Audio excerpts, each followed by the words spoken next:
A little more Morrissey than. Yeah, she I told her to keep a little bit longer. Okay. That looks nice. I was trying to figure it out in the meeting. There's something. No. You just cut the sides.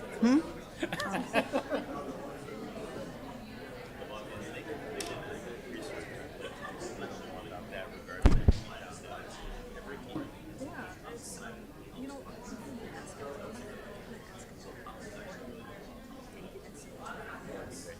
so I'll email him tomorrow.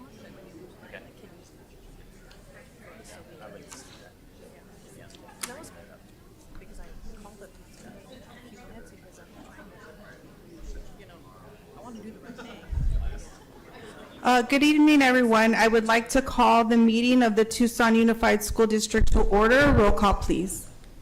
Ms. Luna Rose, Here. Ms. Shaw, Here. Mr. Romero, Here. Dr. Ravi, Here. Ms. Extra. Here. Next is our land acknowledgement statement, and that will be given by Lillian Sierra. Lily Sierra is an 8th grader and current student council president at Borman K-8, located on the Davis-Monthan Air Force Base.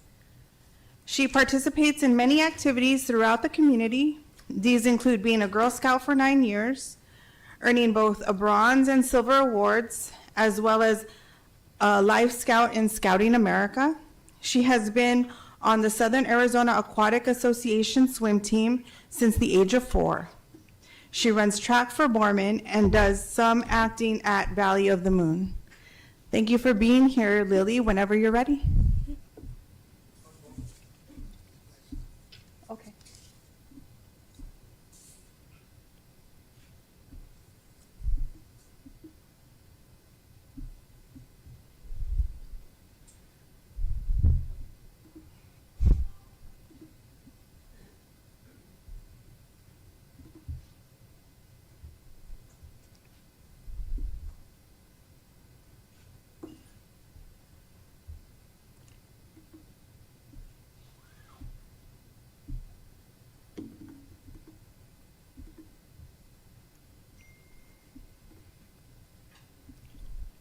On behalf of the Governing Board of the Tucson Unified School District, I, Lillian Sierra, acknowledge that the schools, buildings, and facilities of the Tucson Unified School District reside on the ancestral homeland of the Tohono O'odham Nation and the federally recognized tribal land of the Pasco Yaqui tribe.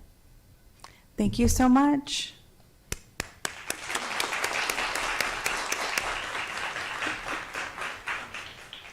Next, we have the Pledge of Allegiance, and that will be given by Muhammad Murphy. Muhammad is in the 3rd grade at Borman K-8 school. This is Muhammad Murphy's first year at Borman K-8, and he has already made a positive impact on campus. His ability to connect well with his peers in Ms. Velarde's 3rd grade class speaks volumes about his character and social skills. By representing the school and leading the Pledge of Allegiance, Muhammad is not only showcasing his own confidence at the age of 8, but also serving as a positive role model for other students. In addition, he loves soccer, piano, taekwondo, eating sushi, and speaks a bit of Bambara and French. Whenever you're ready, we can rise and you can start the Pledge of Allegiance.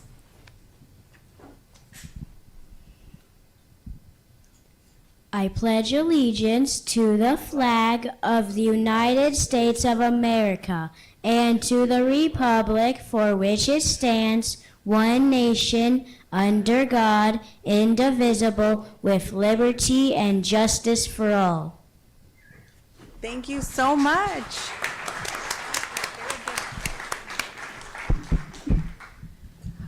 Next, we'll move on to agenda adjustments. Dr. Trujillo.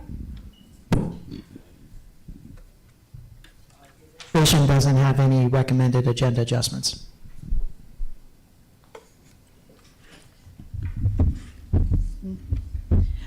I believe governing board is going to pull item 7.6 for more discussion, and that's all. Ms. Luna Rose, did you want to move up item 8.1? Yes, Ms. Ekstrom, thank you. Okay, I would we'll like to move up that. item 8.1 right after call to the audience. Next is the superintendent's report.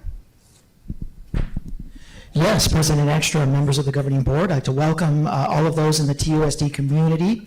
Welcome to our final governing board meeting of the fall semester.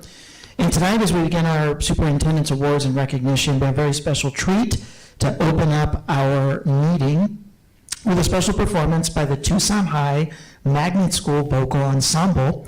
This ensemble performs and competes with a wide range of musical styles, from Renaissance motets to contemporary a cappella. Through studying the text and musical lines of these masterpieces, students develop not only exceptional musical skill, but a deeper understanding of world history and culture. This evening, they will perform the Ukrainian hymn Carol of the Bells, a beautiful Renaissance motet by Spanish composer Tomás Luis de Victoria, titled O Magnum Mysterium, first published in 1572, and then a contemporary arrangement of Silent Night by Damon Meter, a jazz musician and vocalist from the legendary group the New York Voices. Ms. German, Treasurer German, and her students extend their appreciation to the governing board, Tucson Fine Arts, Tucson High Magnet School Principal, Mr. John Zlanza, for their ongoing support, and from a superintendent who always appreciates our beautiful performances through the years. I thank you for joining us this evening and opening up this meeting. Take it away.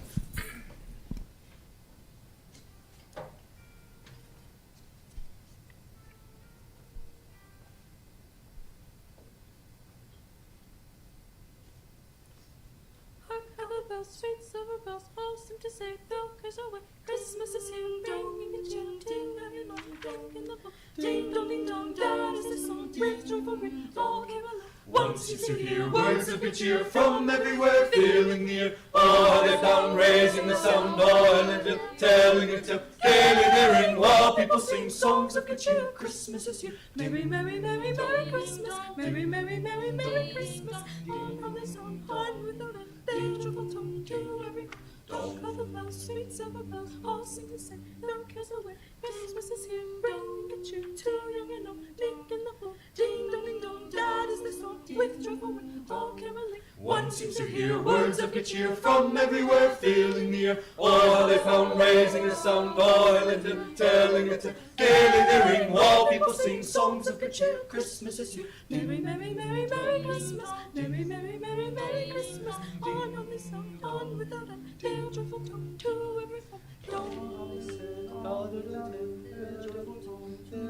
every home.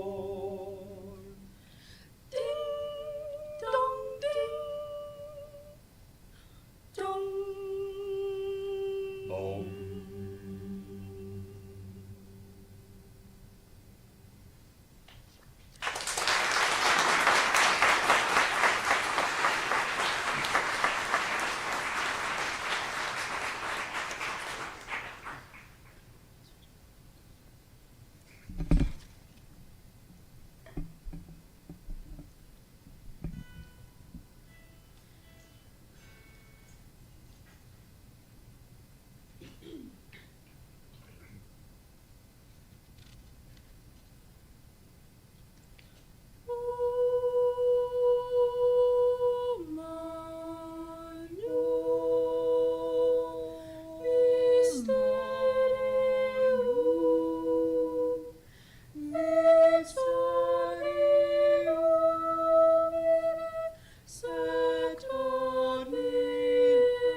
Silent night, holy night.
applause for the Tucson Magnet High School Vocal Ensemble. They're absolutely amazing.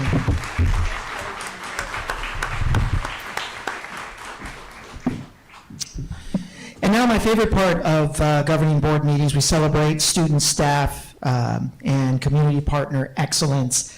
And tonight, I couldn't think of a better example of an individual who has just dedicated so much time, so much passion, so much energy, so much spirit to the students of the Tucson Unified School District through her leadership and stewardship of the Educational Enrichment Foundation. We're talking about outgoing Executive Director Don Bell. Under Don's leadership, EEF has expanded its mission for providing resources to enrich student learning across Tucson Unified, ensuring that students have access to school uniforms, shoes, backpacks, vision care, and other essential supports so that basic needs never stand in the way of learning. Don has also strengthened community partnerships, educator support programs, classroom grants that have created meaningful enrichment opportunities for students across the district. And on behalf of the governing board, we extend our heartfelt gratitude to Don Bell for her service, leadership, and lasting impact on the Tucson Unified School District and the students and the families that we serve. I think it also goes without saying that we are going to be forever thankful for Don's service and her leadership, and for also putting together the amazing Ray Davies Lifetime Achievement Award luncheons, which is really one of the few events that we have all year that literally brings an entire community together. And Don has done such a wonderful job coordinating those events during her tenure. So please join me in thanking and celebrating Don and wishing her all the best in her new endeavors.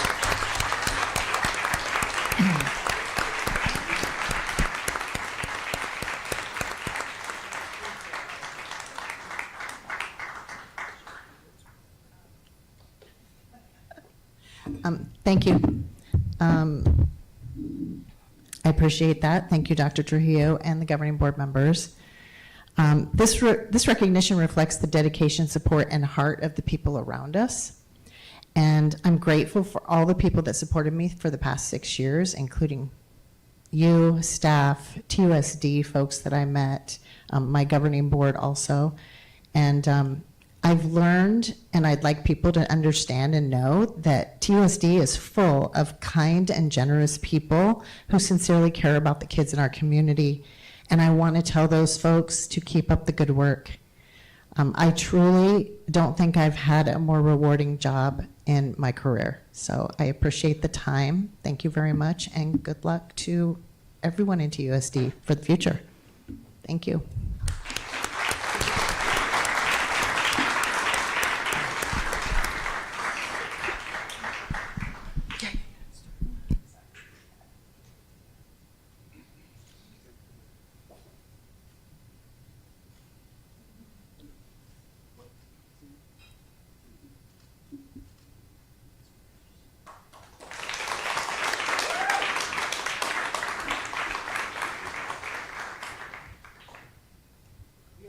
Proud to wish a couple of our family members here in the TUSD best of wishes as they transition to the wonderful, peaceful life of retirement. We're talking about two of our outstanding school safety officers, David Vildusea and Michael Olbert. We're also proud to recognize these two members of our TUSD community who will be retiring after decades of service. David celebrating 30 years and Michael celebrating 13 years, and combined almost 50 years between the two of them serving the children and the families of the Tucson Unified School District.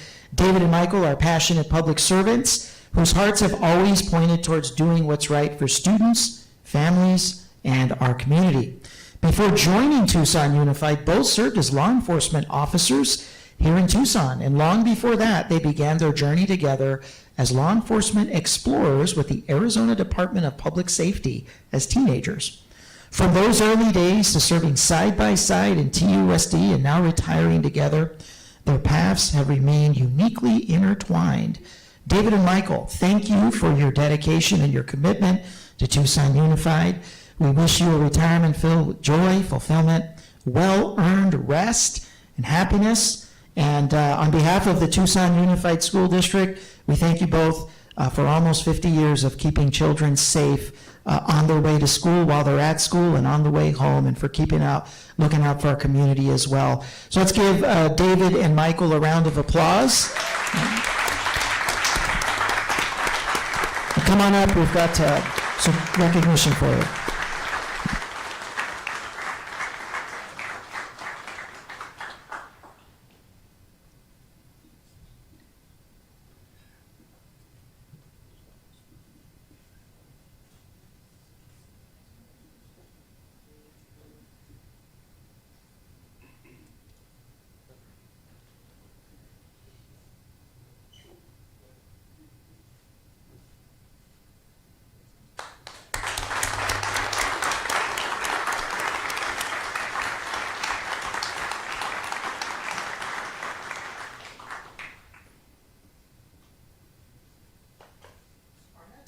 Recognition is very special for me. I think in my 9th year of the superintendency, I've had the pleasure of visiting every single school and pretty much walking through every single classroom.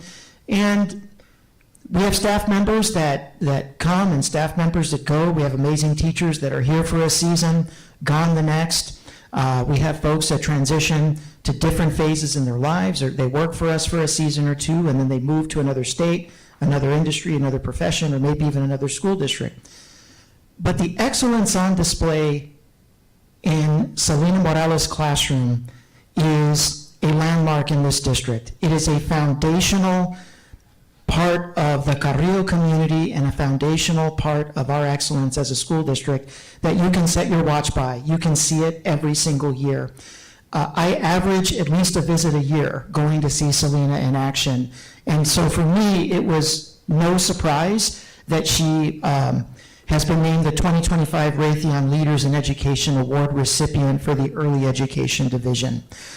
This honor was presented by Tucson Values Teachers in partnership with Raytheon, celebrates exceptional classroom performance, strong leadership, and a commitment to supporting fellow educators. Selena was selected from a distinguished group of finalists representing districts throughout Southern Arizona. Her work exemplifies the very best of early education, specifically kindergarten, where she just shines, building strong academic foundations and inspiring a love of learning in our youngest students. We're incredibly proud of Selena's dedication, her professional excellence, and her outstanding contribution to students and families at Carrillo and across TUSD.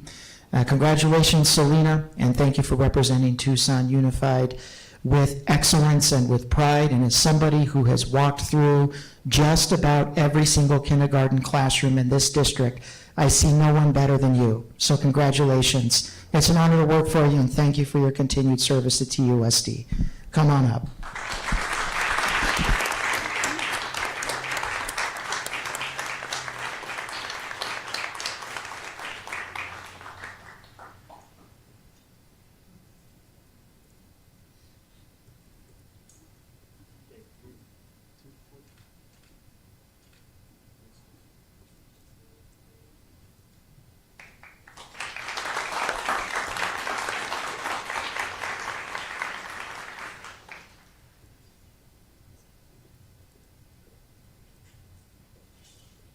So proud to recognize one of our outstanding volunteers from the community. When I visited Gridley earlier on this fall, I met Mr. Mark Valeri, and I was very impressed with his story and how he came to be so involved in the Gridley community. He began volunteering at Gridley in 2015, and over the past 10 years, he's given countless hours in support of our students and staff. After being hired as a substitute teacher in 2018, Mark has continued his service both in the classroom and beyond. He volunteers several days a week and throughout the summer at the TUSD Instrument Repair Shop, cleaning, repairing, and maintaining thousands of district-owned instruments that make music education possible for students across the district. And just to give you an idea of just how prevalent the arts and just how much the arts flourish here, we are now at over 80% of TUSD students across the district are enrolled in some kind of an arts program, whether it's performance arts, visual arts, That's an amazing accomplishment. And that's why we need volunteers like Mr. Valeri getting into the repair shop, making music happen for so many students. Mark is service-oriented, he's humble, he's consistent and deeply impactful because he believes in our students and he believes in this community. So on behalf of the governing board, we're honored to recognize Mr. Mark Valeri for 10 remarkable years of volunteer service to the Tucson Unified School District.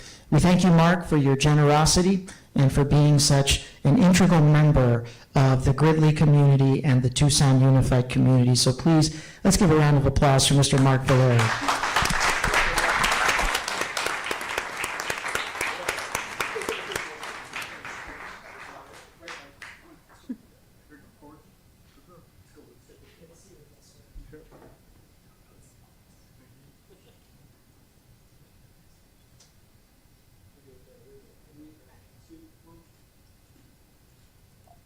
Okay, we have one more with.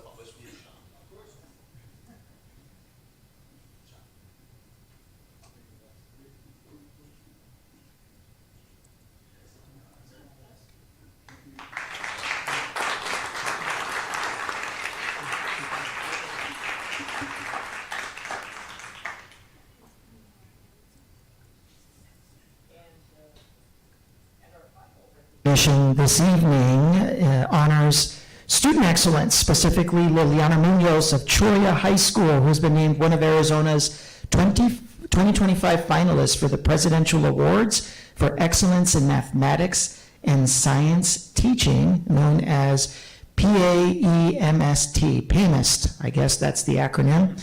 PAMIST is the highest recognition a math or science teacher can receive in the United States. Finalists are selected for exemplary instructional skill, leadership, and commitment to advancing STEM education.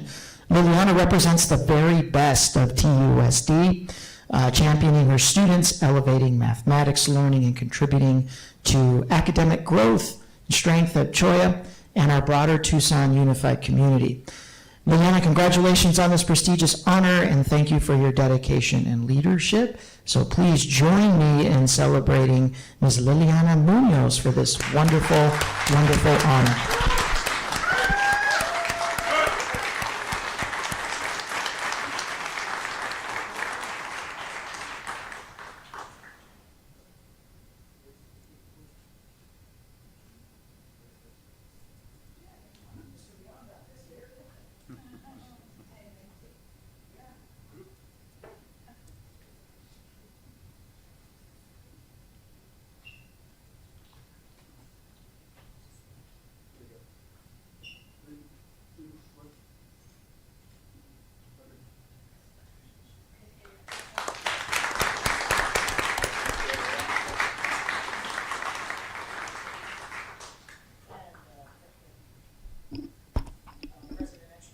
Members of the board, that concludes awards and recognitions for the evening. Thank you. Next, we'll move on to call to the audience. I will turn it over to Dr. Shaw. Thank you, President Ekstrom. Members of the public may speak during the call to the audience. The governing board clerk shall be responsible for recognizing speakers and for maintaining order where it may be appropriate. Those who speak in person or want to have their comments read shall email or call the board office or complete a request to address the board form before the meeting. Speakers who have not completed a request form are not permitted to address the board. The speaker must state their full name and topic prior to addressing the board. Speakers are encouraged to be brief with a maximum time of 3 minutes. While more than one speaker may speak together in the time allowed, speakers are reminded that they are not allowed to speak more than once, and they may not transfer or delegate their time to others. If there are documents for the board, please give them to the board office staff, and they will ensure each board member receives a copy.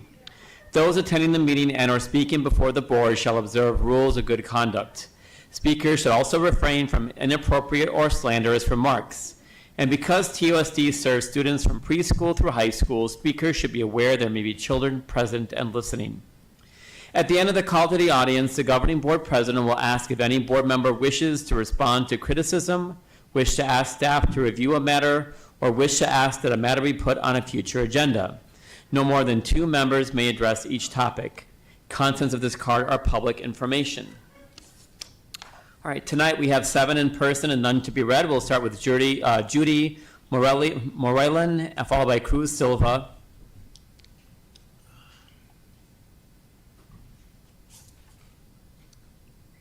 I would like to include my fellow or sister advocate for school libraries, Bree Chilius. She's approved of this message. Superintendent Trujillo, Board President Ekstrom, and board members. My name is Judy Marillion. I'm a former TUSD school librarian, literacy coach, and librarian educator. I'm here to find out what district communications told voters regarding the budget override funds in terms of using the funds to hire certified librarians. My question, did TUSD lead voters to wrongly believe that the district had planned to restore school librarian positions? I believe the Arizona Daily Star op-ed written by TEA President Jim Byrne, titled Cities Children Need TUSD Override, led voters to believe the district would be hiring librarians. Even the TEA website mentions librarians in conjunction with the override. After my call at the November board meeting, I learned that TUSD authored a letter to voters stating that override funds would be used in part to hire certified school librarians. I live and vote in this district, but I did not receive such a letter, nor did I know of it before I voted. Tonight, I'm requesting a copy of that letter. The district website that summarizes the staffing benefits of the override states funds will be used to hire counselors, social workers, PE teachers, reading and math interventionists, and fine arts teachers. What's missing? School librarians. In 2003, when TUSD first began cutting school librarian positions, Dr. Mary Bell McCorkle, who served on this board and as an assistant superintendent for the district, remarked, I paraphrase, that reducing library services would turn TUSD into a, quote, ghetto district, unquote. Dr. McCorkle knew that access to the expertise of librarians and a wide variety of reading materials is essential for educating young people. TUSD can and do better for its deserving students. So which is it? Will these voter-approved funds be used to restore literacy learning through school libraries or not? I hope you will please answer this question for us tonight. Thank you. Thank you. Next, we have Cruz Silva, followed by Richard Vasquez.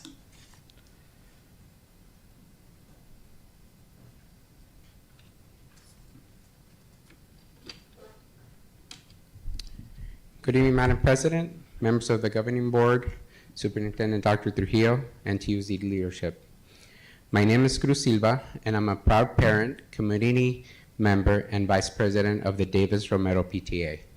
And I'm here in strong support of the Bond Oversight Committee's recommendation for the new mariachi building and the 3 new classrooms at the Davis Romero Elementary.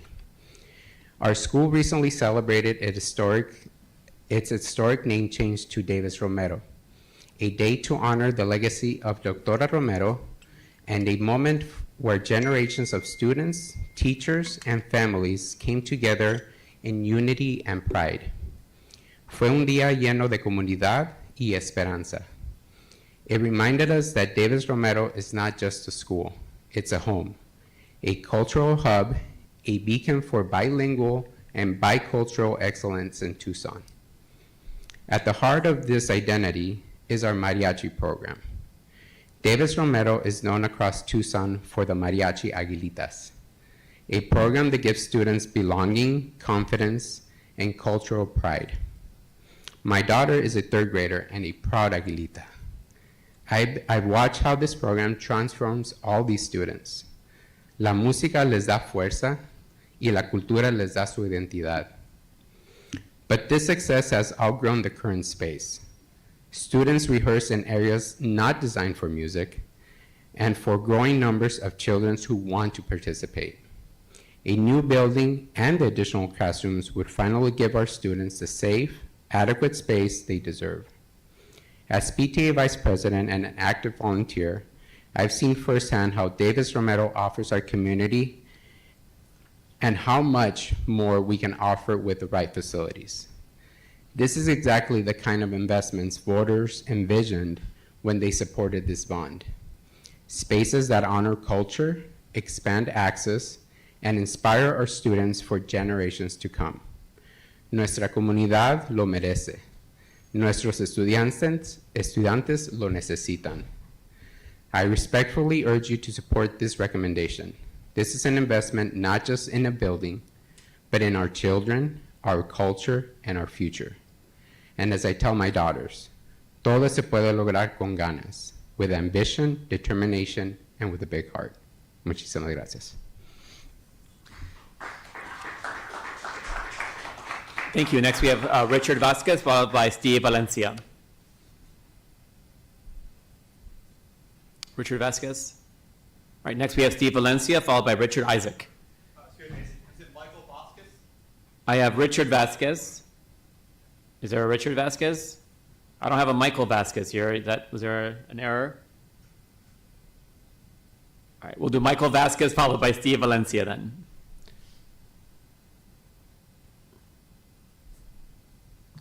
Good afternoon, Dr. Trio and board members. My name is Michael Vasquez. I'm the Executive Director for the Arizona Building and Trades Council. I'm here to rise the support to vote regarding decarbonization and the curriculum that fosters a pipeline to the career trades jobs through our MC3 program. That MC3 program is Trades Build Future. We actually have a program that's ran here in Tucson. It's at Los Artes. We had 14 cohorts and over close to 200 students that graduated so far. Our intentions as Arizona Building and Trades is to work with the Tucson Unified School District Governing Board, the network of climate champions, the critical data from the University of Arizona, and Arizona's Jobs with Justice. My comments is to share the skill and knowledge of our apprenticeship programs to the emerging generations to build any infrastructure that grows a green and sustainable economy. Thank you. Great, thank you. Sorry about that confusion and error. Next, we have Steve Valencia, followed by Richard Isaac.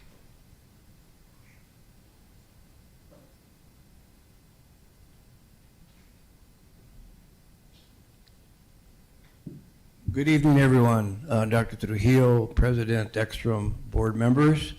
I rise today to support a vote that's going to come up today about a decarbonization program. Basically, it'll be about solar installations and storage of energy. And I have a couple of points that I wanted to say. First of all, my name is Stephen Valencia. I'm with the Arizona Jobs with Justice, and I'm here today with somebody that you probably already know, is Eva Carrillo Dong, who was on the school board of Sunnyside for many years. At any rate, we've been, volunteering for many years in the community, and so we have a kind of a coalition that presents itself in many different areas like this, to support good programs. I wanted to say that the school board here would be exploring today whether the solar energy and the storage project would be something that we'd like to do. That's what I'm supporting here today.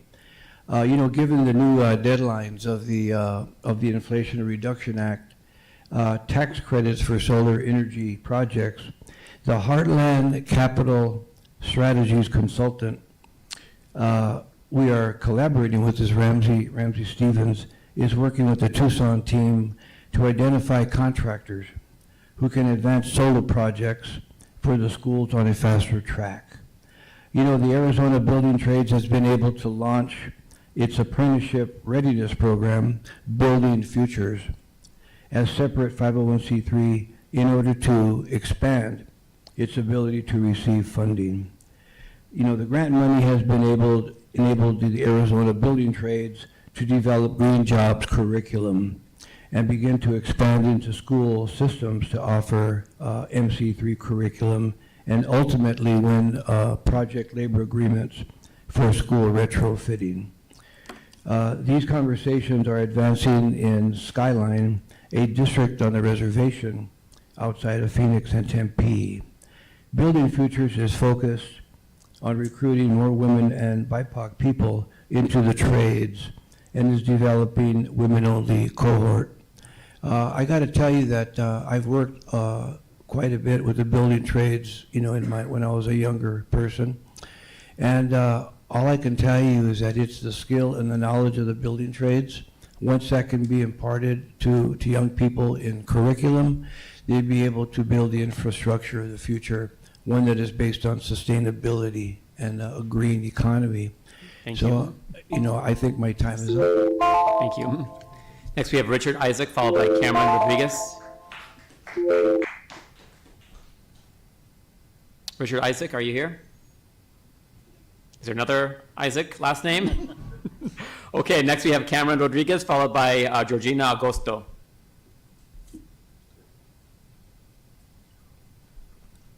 Thank you for having me.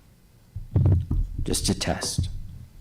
So, my name is Cameron Rodriguez, and I am a teacher at Rincon High School. And since I started here at TUSD 6 years ago as a teacher, I have never doubted the integrity of the district, the superintendent, his cabinet, that of the board, who I know who have all worked hard to make TUSD safe for both employees and families. I love my job, I do, and I love guiding students. My belief in the integrity of the district, though, took a blow when I experienced principal's retaliation directly in writing.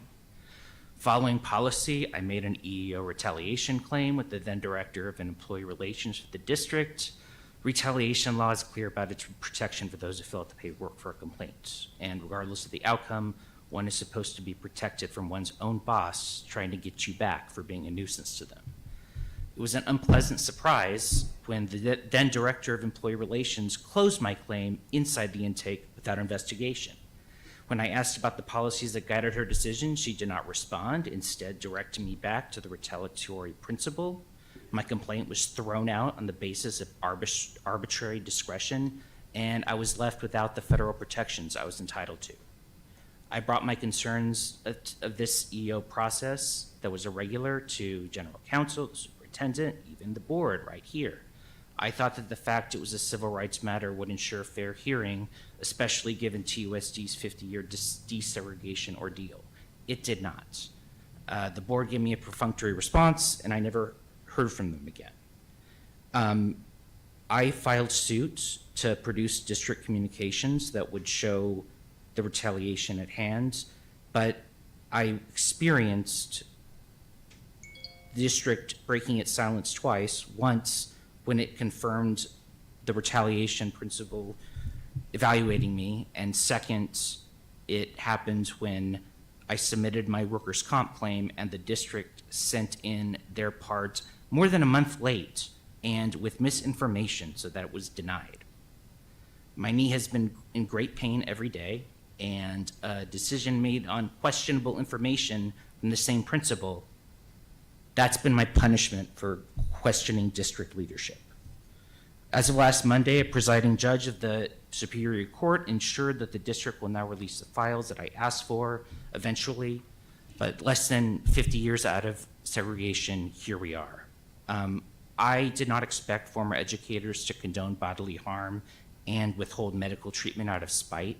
I work hard for this district and our kids, and teachers and me as a person deserve better.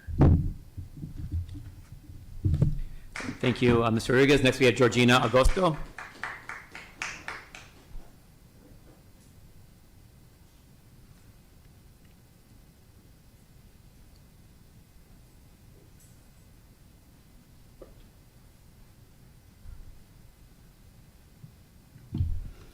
Good evening, everybody. Thank you. Thank you so much for this opportunity. Yes, my name is Georgina Agosto. I am a mother. My daughter is 15 years old. I'm proud of her I think I have the best kid. But no, I'm sure the parents would say different, right? Oh, I'm so sorry. It's my first time. Topic: substance abuse at schools. Unfortunately, my daughter came home and told me she saw this at the school, in the restrooms, the gym restrooms. She said, "Mom, the kids are smoking at school." I said, "Oh no, God, no. Why? She already sees it in the street." Yeah, it's normal, right? It's okay in the streets. But at TUSD, I'm surprised. I'm from California. I didn't see it at Cajon High School. I didn't see it at Valley View High School. Nope. Vista del Lago High School, I didn't see it. I'm class from 2006. My daughter sees it now. I'm so heartbroken. I'm so disappointed. I don't know, something needs to get done here. These kids need your help. I think it's a cry for help. I know about the SPIRE program. I'm aware. I was at the last meeting here, listening to all that. She came home one day and told me, these people came and spoke. She gave me the material, a little chapstick with their logo or whatever on it. Okay. So I reached out to the police. I reached out to the office manager, the principal, the monitor, assistant superintendent, Mr. Lambert, Mr. Miranda. Yeah, I'm talking about Choya High School specifically. And this problem needs to stop immediately. I can't sleep at night. I don't know how all you can. I only have one kid because I can't do it. It's a big responsibility, right, having a kid. And now this problem. I don't know, somebody needs to do something now, please. Thank you so much for allowing me to speak. I care about these kids. They're not my own, obviously, and I care about them, right? They're the future, they're the next generation. Oh, God. Thank you so much. God bless you all. Thank you. President Ekstrom, that would conclude our call to the audience. Thank you. Governing board members, would any of you like to address any of the topics covered and called to the audience? Ms. Shaw?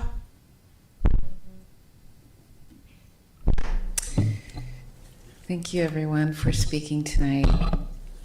To Ms. Morelian and Ms. Chilias, thank you again for your continued advocacy for school librarians. 20 years ago when the TUSD board defunded that position, it's been a struggle to get it back, and I'm so grateful that the override passed and that we are able to fund this position again. And, there was a little bit of a question at the last meeting. It wasn't in, the budget that we saw, but I remember being told that it was a part of the override.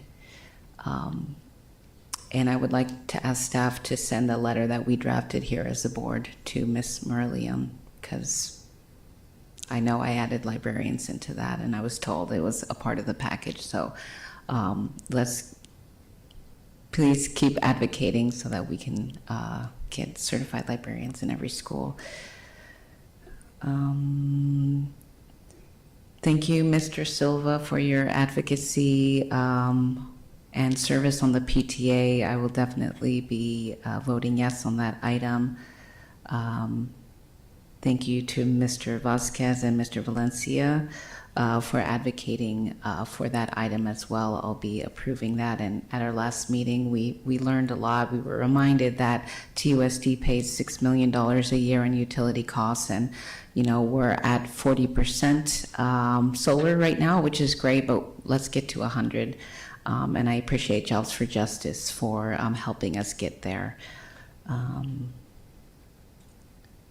Mr. Rodriguez, I apologize for what you experienced, and you are correct. All of our employees are protected against retaliation, including when they come to this meeting, speaking out to us. So if staff can give us an update on that case and everything that's happened, I would appreciate it.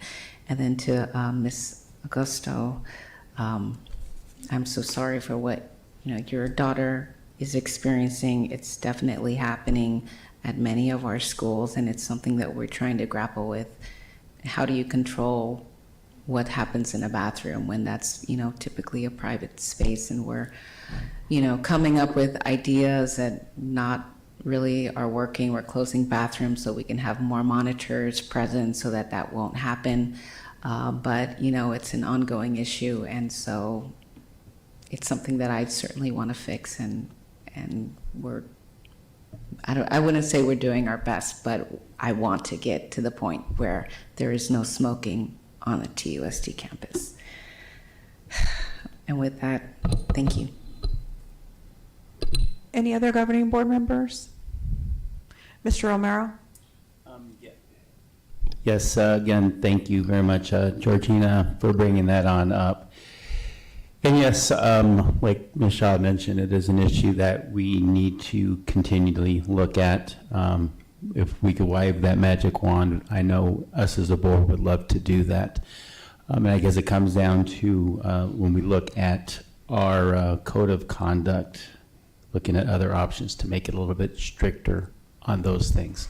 But we appreciate you bringing up your experience from your child and you as a mother. And thank you for doing a good job in being here to advocate for her. Thank you. Anyone else? That concludes call to the audience. Thank you so much. Next is item 8.1. The expansion of solar power generation in TUSD. Dr. Trujillo? Yes, President Ekstrom, board members, what an exciting opportunity, thanks to the good people at Jobs with Justice. They're in a position to potentially receive or to become a subrecipient of a $250,000 grant that would be utilized for decarbonization efforts in organizations like TUSD. And the aspect of decarbonization, of course, that TUSD is most prominent in is solar.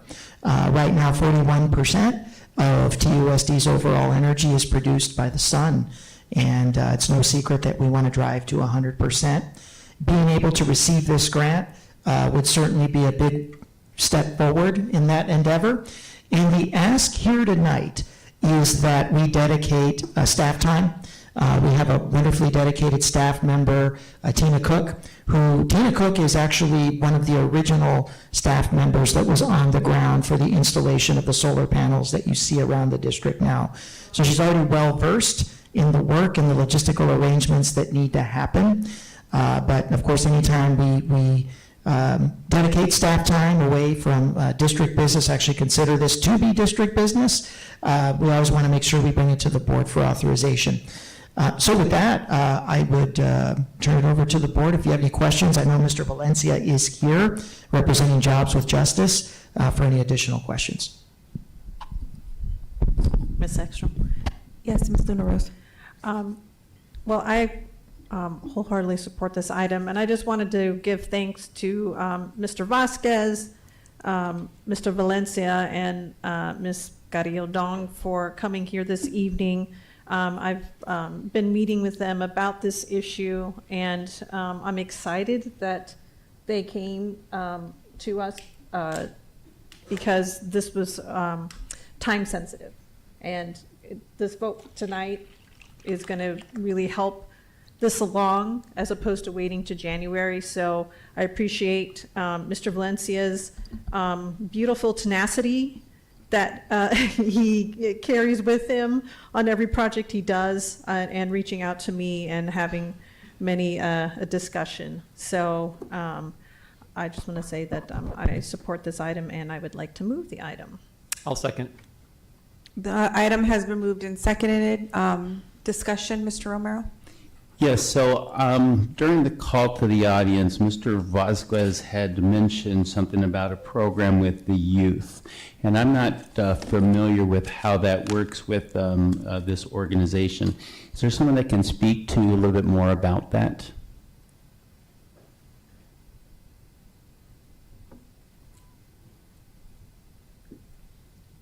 Yes, that program is Trade About Future, and what that is with this type of work, I'm really hoping that this work would be go union-wise, and with that said, with having this pre-apprenticeship program, like I said, we have 200 students that basically graduate from here in Tucson. We'd like to get them to be on this job working to do this work. That's the main So is it person. kind of like a work, I guess trying to figure out the best way to say that, is it kind of like work on the job experience type of thing? Is this credit for them also?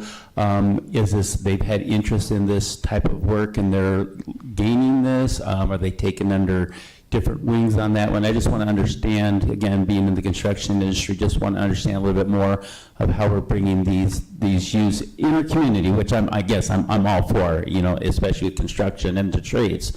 I just want to understand that process. Yeah, so that right there, I told you where you're going at. It's a pre-apprenticeship program, and it's so far we had it's run here in Tucson. We also have 2 more locations in Phoenix and a high school also in Chandler, Skyline. But what it is basically it's a pipeline to get into the trades, to the union trades. And basically what it is here at Los Artes, they have 6 weeks. And then they graduate. Once they graduate, they pick which trade they want to go into. And mostly we have all together 14 trades. The only trade that we don't have is the carpenters. But so that, by that said, like I said, they could pick out which trade they want to go into. And that would give them a pipeline to get into the apprenticeship program, and it'd be no cost for them. But basically, that'd be the cost that they go through this apprenticeship would be going over by the signature contractor for them to run through the apprenticeship program. So as you already know, you have IBW here. A lot of the students that graduate this program was choosing IBW, electricians, and then also the pipe fitters also. Well, that's fantastic. And then I want to just again say thank you again for embracing our youth in the trades. I feel this is something that a lot of the future has kind of overlooked what we need from a lot of our youth, because not everyone's moving on to college. So organizations like yours, it sounds like are advocating for them, and I appreciate that. Oh, you're welcome. Thank you for the time. Dr. Shaw. Thank you, President Ekstrom, and thank you, everyone, for bringing this to us and for speaking tonight.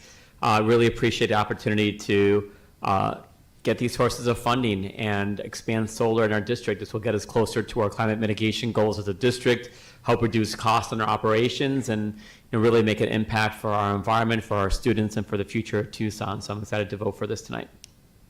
Any other discussion? The motion was made by Ms. Luna Rose and seconded by Dr. Shaw. All those in favor say aye. Aye. Those opposed, motion carries. Thank you so much. Thank you.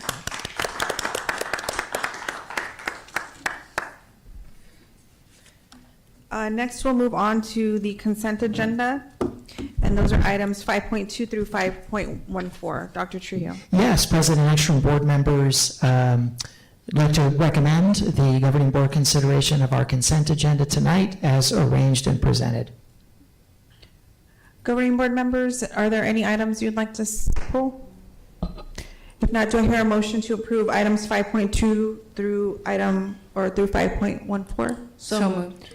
Second, the item was moved by Ms. Luna Rose and seconded by myself. All those in favor say aye. Aye. Those opposed, motion carries. Next is item 6.1. It is a public hearing for fiscal year 25-26 expenditure budget revision number 2 for Tucson Unified School District. Dr. Trujillo. Yes, board members, as you know, a couple of times throughout the year, we do come forward with budget revisions largely based off of enrollment. And tonight with our second budget revision of the fiscal year. We'll have Mr. Hernandez walk us through. Good evening, board members. Just waiting for the presentation to come up.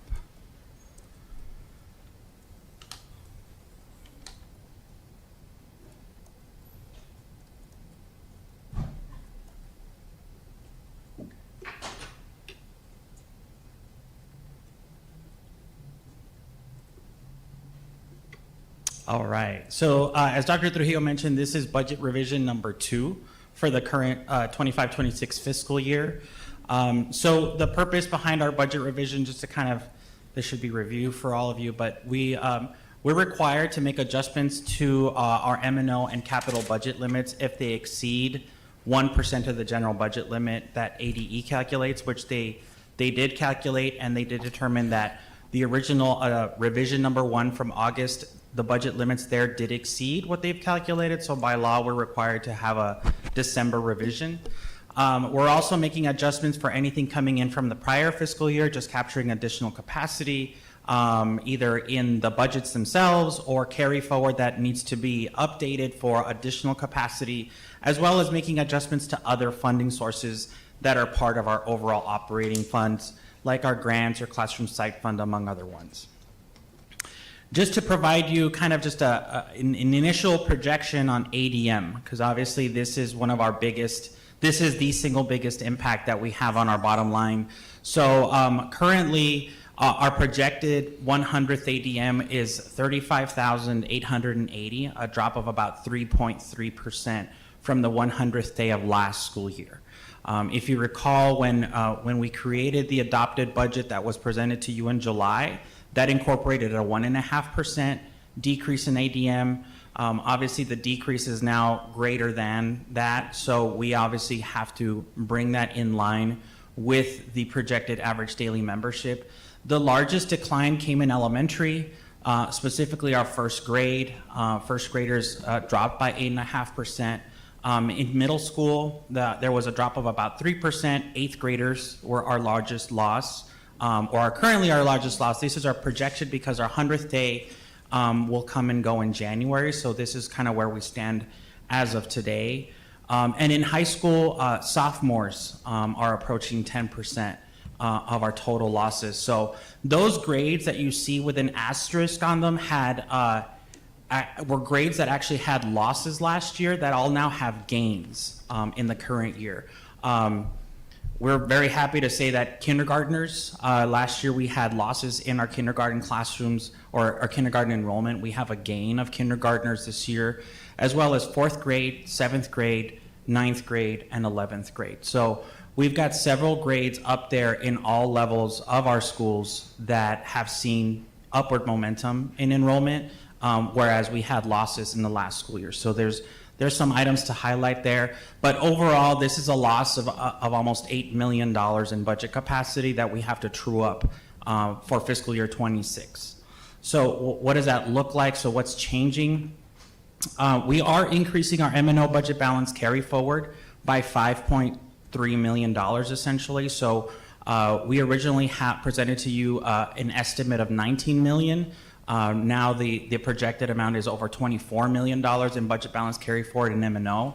There was a slight decrease in the supplement that we get for students who are identified as free and reduced price lunch. Obviously, the revenue control limit is declining, which is the M&O budget limit essentially because of that 3.3% loss. So the carry forward is essentially offsetting the decline in the revenue control limit. Our budget balance carry forward in capital is decreasing by $2.2 million. Essentially, we overestimated what we were expecting to carry forward. There were additional expenses that posted to capital, and therefore $2.2 million has to be brought back. We earned interest in a couple of funds. So in capital, when you earn interest, that becomes part of the budget. So we earned an additional $65,000 in capital. That gets added to the budget. In the classroom site fund, we earned about $350,000. That gets added to classroom site fund. And overall, across all of our federal expenditures, we're losing just over $500,000 as of this point. So In terms of our M&O budget, this is what it looks like side by side when you take a look at the revision 1 from August compared to revision 2 today. So M&O overall has a decrease of just under $720,000. Like I said, for the most part, that has to do with the fact that we're losing that 3.3%. That is now being offset by the increase in the budget balance carry forward. So therefore, we are having to decrease slightly our M&O budget. That decrease will be taken up against our, it will be taken against our contingency dollars that we have in M&O. So our contingency fund will be taken into account there. And then capital is losing about $2.7 million. The majority of it is coming from the fact that we had an overestimation of budget balance carry forward. We estimated originally 4.7 million. We're actually going to have just under 2 million. So we have to bring that back down. So our overall capital budget will be just about $15.6 million. All told, our operating budget though is still increasing, not necessarily in the funds we wanted to, mostly in our other funds, which include a whole kind of smattering of tax credits and auxiliary operations, some plant funding, and other kind of sources of revenue that we've got. So we will be increasing our overall operating budget from $758.5 million to $761.9 million. Like I said, the majority of that will come from increases in expenditures in other funds that are not essentially kind of the ones that we like, M&O and capital in particular. So overall, these are the kind of the major significant changes that we're incurring for the December revision. And that is my presentation. Any questions? Questions, Governing Board? And would anyone in the audience like to address this public hearing? We have like an official public hearing script and all that. No, nobody signed up, right, Yolanda? Okay. Okay. Thank you. Next is item 7.1. It's the approval of the fiscal year 25-26 expenditure budget revision number 2 for the Tucson Unified School District. I will move the item. I'll second. The item has been moved by myself and seconded by Dr. Shaw. Any discussion? All those in favor say aye. Aye. Those opposed, motion carries. Next is item 7.2, administrative appointments, interim chief operations officer, Dr. Trujillo. Yes, board members, we've got Mr. Juve Lopez. He's currently serving as our interim chief operations officer. He has agreed to potentially serve out the remainder of the year, should it be the board's will. He is available to do that. He's provided some outstanding leadership in the time that he has worked with us. And of course, he's excited to continue that work. Are you sure he doesn't want to stay? Well, Mr. Lopez has been very adamant. He keeps reminding me, you know, I'm interim, right? Yep, so he's dedicated to that status. Okay, I will move the item. I'll second. The item has been moved by myself and seconded by Dr. Shaw. Any other discussion? All those in favor say aye. Aye. Aye. Those opposed, motion carries. Can we thank him for continuous service? Yes, thank you, Mr. Lopez. It's always a treat to talk with you, and consider maybe taking the job from here on out. I think if Mr. Lopez considers sticking around, it really is going to be all the elementary kids, because he comes from a high school background, and he's just fallen in love with going into kindergarten classrooms and going into preschool. So that might be the hook to keep him around a little bit longer. So. Well, maybe we should have him come and present, and then kids like sing or something. That might do it. Okay. Next is the approval for construction of a new building at Davis Romero Bilingual Elementary Magnet School. President Extra, members of the board, I'm really excited about these next two items and what they mean for two amazing communities. Items 7.2 and 7.3, they are going to emerge as one of our most important strategies and approaches to dealing with the enrollment challenges that we face. And that strategy specifically is investing in, strengthening, and enhancing the district's most successful and iconic and popular programs that are well known not only throughout TUSD, but throughout the state of Arizona. And these next two items do exactly that. Starting with Davis Romero, and then we'll move to the proposed project at our UHS. We have our manager of bond projects here, Dr. Charlotte Carter. Good evening, everyone. To the president, Ms. Ekstrom, and the governing board, good evening. Thanks for allowing us to come with this exciting, really exciting projects.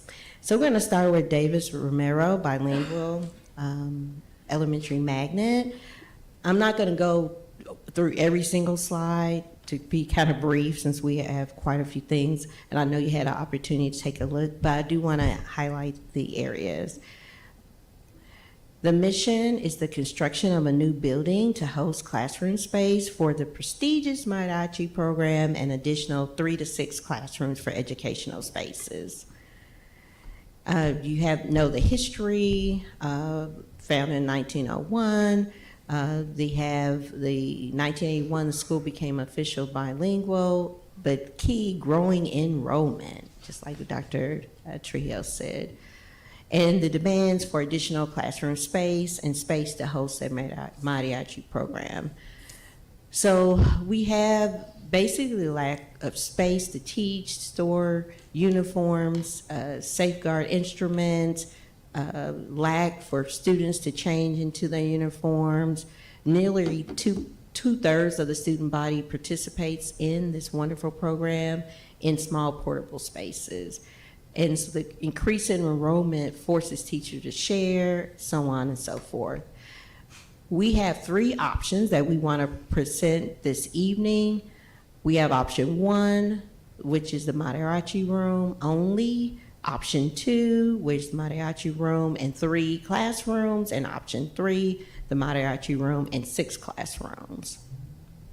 And so here's the actual rendering and pictures. It's a gross square feet of 4,067. And here's some other views of the same space with the floor plan on option 1. Again, focusing on mariachi. Then for the site plan option 2, which is the recommendation from bond and from the district, is the mariachi with the 3 classrooms. And of course, it's more square footage. Here's some pictures and the floor plan for option 2 as well. And then we have the site plan for option 3. And so it has the 6 classrooms. And the other feature is going to be a first floor and a second floor. So a square footage of 10,290. And here's showing some of the renderings, the floor plan, the second floor. And it's the beautiful exterior elevation and really showcasing some of the items in some of the portables, the memorabilia, just the going up the staircase and just how the usage of the building. For option 3, it's showing the interior with the mariachi room. It's really beautiful. I love this with the interior hall of legends. And then this is an interior with the classroom perspective. So this is, again, the options and the cost. And I'm going to go to this next slide because it really breaks it down a little bit clearer for you to see. So in the bond book, it shows $975,000. And as we know, the bond book was created and a lot of this developed 3 to 4 years ago. I've been here almost 2 years. And so of course, a lot has changed since then. So we would have to get $2.6 million from other projects. The staff and bond oversight committee is recommending option 2 because it's going to allow for growth. And because of the capacity of the students and the current capacity of the rooms, and that option, I would use about 4.2 million from other projects. And then the third option, which is for the 6 classrooms, is not the option that we're recommending. I'm going to pause for a second.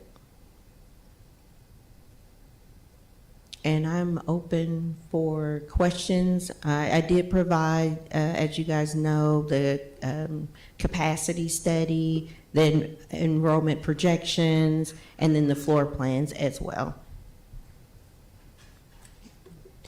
Dr. Shaw.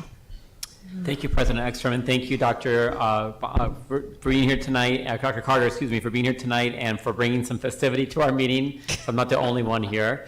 I'm not sure if Regional Superintendent Lambert will be able to speak tonight because he's even more festive than both of us combined from what I saw. But so my question on option 2 versus option 3, I have a lot of questions about those two comparisons, and I don't know if Ms. Ekstrom can speak to what the discussion was at the Bond Oversight Committee in terms of why the decision was with option 2. When you say in the funding sources, Davis, Romero, and other bond projects, can you speak to more what options we have to fund some of this from Davis, Romero? Right. So with both of the presentations for Rincon and Davis Romero, there is some money from CTE that is available. Basically, I've been working very closely with Chuck or Charles McCocken, I think that's how you say his name.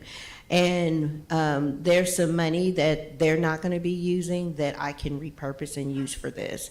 I think it'd be a really good opportunity for us to use those funds in a good way. And I think this project is a project that we really, really need to do. So some of the money is going to come from there. I'm sorry, for the elementary school project, we're taking CTE funding, or is that for the other project for Rincon University that's coming up soon? For both of them. So for Davis, I'm going to apply 2 million, of the 4 million. So 2 million will be applied to cover some of the project overage for Davis. So that's one option that we're using. And then also I am going to be using some of the building fund renovation money as well. What is that fund? I'm not familiar offhand. Building renovation, it's the general, in almost every one of the line items for each school, there's a building renovation. And so that money, I'm going to also use some of that money across all the projects. And that's a bond, part of the bond, or is that as a capital funding? No, That's bond. So okay. like if you look at the bond book, there's for almost every school, $225,000. Okay. So in all, it's almost $19 million for the building renovation. So between the building renovation across the schools and the CTE money that was given back to us from the CTE program. So you don't have to have a CTE program for me to use that money.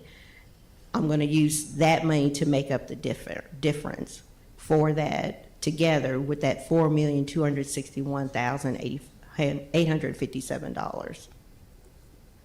Because I have a balance that I need to. Okay. And one thing I've been mentioning to everyone is that, you know, when we do have overages like this and we're planning, especially this early in the bond, we need to remember that if one project is more taken out of it, then I have to reduce it from somewhere else, because at the end of the day, it's the $480 million. If that makes sense. Any other questions? Could Yes. Could you speak to, yeah. Sure. Ms. Miranda Carter's here too. I think she probably could describe better the discussion because it was hard to hear on Zoom. So if you could come forward.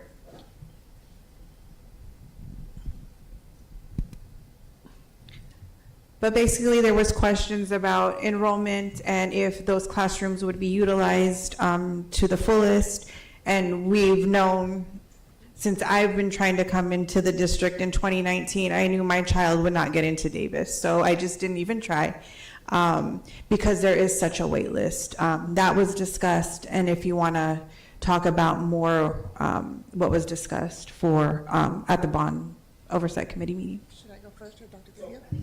You first, and then we'll discuss the wait list, which we pulled the numbers for the last 3 years, which will support what President Ekstrom is talking about. So we'll first go with you for an Before you start, oversight. so this is our chair of our Bond You'll Oversight see. Committee. Chair of the Bond Oversight Committee. Thank you for having me. Thank you for being here. So we approved option 2 because mainly funding is the biggest portion for us. We were already over the budget. We felt that option 2 met the needs of Davis Romero at this time. We like that with this construction, they will still have the building will be made so that it will allow for them to expand later on. But in the end, ultimately, the funding, since there is a $2 million difference between option 2 and 3, that was the main reason why we opted to go with option 2. Versus in RUHS, the difference between option 2 and 3, I believe, was like 200,000, something like that. Yeah, it was much different. Does that answer your question or no? There's like a $2 million difference, so that was a lot of the discussion. Yeah, we had concerns regarding some of the projects that are going to have to be eliminated due to the budget, that we are taking money to expand, more money that was allotted for this project. So that is, we don't know yet. I believe they told, what was it, the pipeline, water lines, right? Water lines, it looks like, that's where we're going to be taking money from there. But we were not ready to take any more money from other projects that we haven't confirmed yet.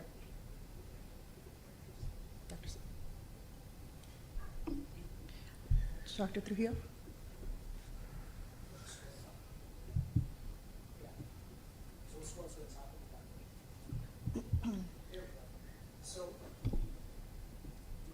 As President Ekstrom talked about, we're talking about wait lists, right? So you can talk about enrollment projections, but I wanted to give the community and the board a look at actually what we're leaving on the table, how many families don't get into TUSD or don't get into Davis, and then they don't end up coming to TUSD.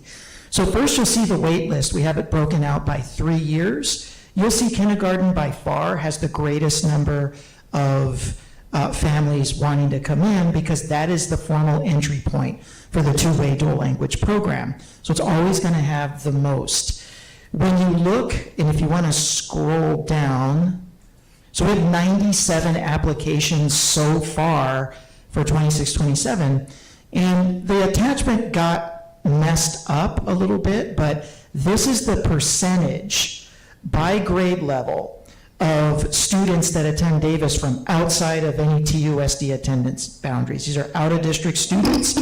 So the school, by grade level, is very, very impressive. So you look at the 3-year trends, last year, or this year, even 25-26, 18.3% kindergarten, and that 39.2% out-of-district first graders. The whole school average is 21.7%. Very good. If you scroll back up, Gene, to the top.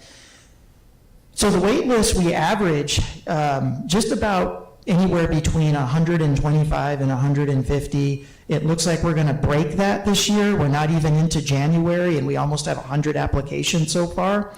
But when you look at the bottom part of this, where it says no TUSD in year of the wait list, that's the percentage of families that don't get into Davis that actually just walk away from the district. And that's per grade level count. And that's some serious ADM that we're leaving on the table. So when you're putting these classrooms in, you're going to get these families right back in to the Davis pipeline. So I just want to make sure that we showed everybody not only that this is a very, very justified need, this project, and not only is it the two-way dual language program that they're seeking, they want to be Aguilitas. That is the marquee program in that school. They want to study under the Valenzuela family. They want to learn music. They want to learn mariachi culture. It's a big drive for families to get into Davis, and I think that this project will allow us to do that. And with this amount of enrollment coming into the school, with these families coming off the wait list, we have great potential to make up any overage that we're spending on this project just through increased ADM coming into the school. Ms. Luna Rose. Go ahead, go ahead. Go ahead. So hi, Dr. Carter.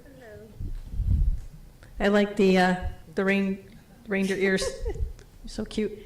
And this actually might be a question for Mr. Hernandez, if or both of you could answer. You know, I'm just so the public knows what's going on, and I support this project, but why were these so lowballed? These projects were so lowballed in the beginning. Yeah, when these original estimates were developed, obviously they were developed more than 3 years ago. Since that time, the annual increase in construction costs has gone up anywhere between 15 and 20%. On top of the fact that, to be real honest with you, the mariachi room was not part of the original bond project, right? The original bond program was classrooms. And so that was, which is option one that Dr. Carter presented to you. The school, worked with the designers and with Dr. Carter's department to essentially add the mariachi room. We presented the mariachi room in order to be equitable to the design of Rincon UHS, which you'll see in the next presentation. The Rincon UHS design did not include a band room, for example. The option now includes a band room. So there are two elements in each one of these schools that were not originally part of it, on top of labor costs, or construction costs, I should say, that have now exacerbated the expense. And because we wanted to be equitable between two schools that have really phenomenal programs, our recommendation was to add the mariachi room at Davis Romero and to add the band room at Rincon UHS. Well, couldn't the argument be made that these are classrooms? I mean, they're music classrooms. Right, and they are, absolutely. I mean, music instruction is instruction, but I think that the scope was traditional classrooms. I mean, to kind of be that blunt, is desks or tables or whatever, teacher in the front of the room kind of thing, versus anything that's like around fine arts or interscholastics, that has an instructional component to it. So yes, these absolutely are instructional, but the design was originally traditional classroom spaces, as you would think of them as traditional. Okay. Yeah. Thank you. Yep. Mr. Romero. All right, so I've got quite a few questions here, and hopefully I won't miss anything. So I just want to go back. You had mentioned, Dr. Carter, that this is going to be, taking money from other projects. You already mentioned CTE. What other bond projects is Davis Romero supposed to get that they are no longer going to get, that they're sacrificing to do this larger thing? With this particular proposal, is no additional. I mean, we're taking money from the CTE program. I'm going to do some from the building renovation, but I was not going to take any additional money for projects for them. So what other projects are on slate for Davis Romero? Do we have that list?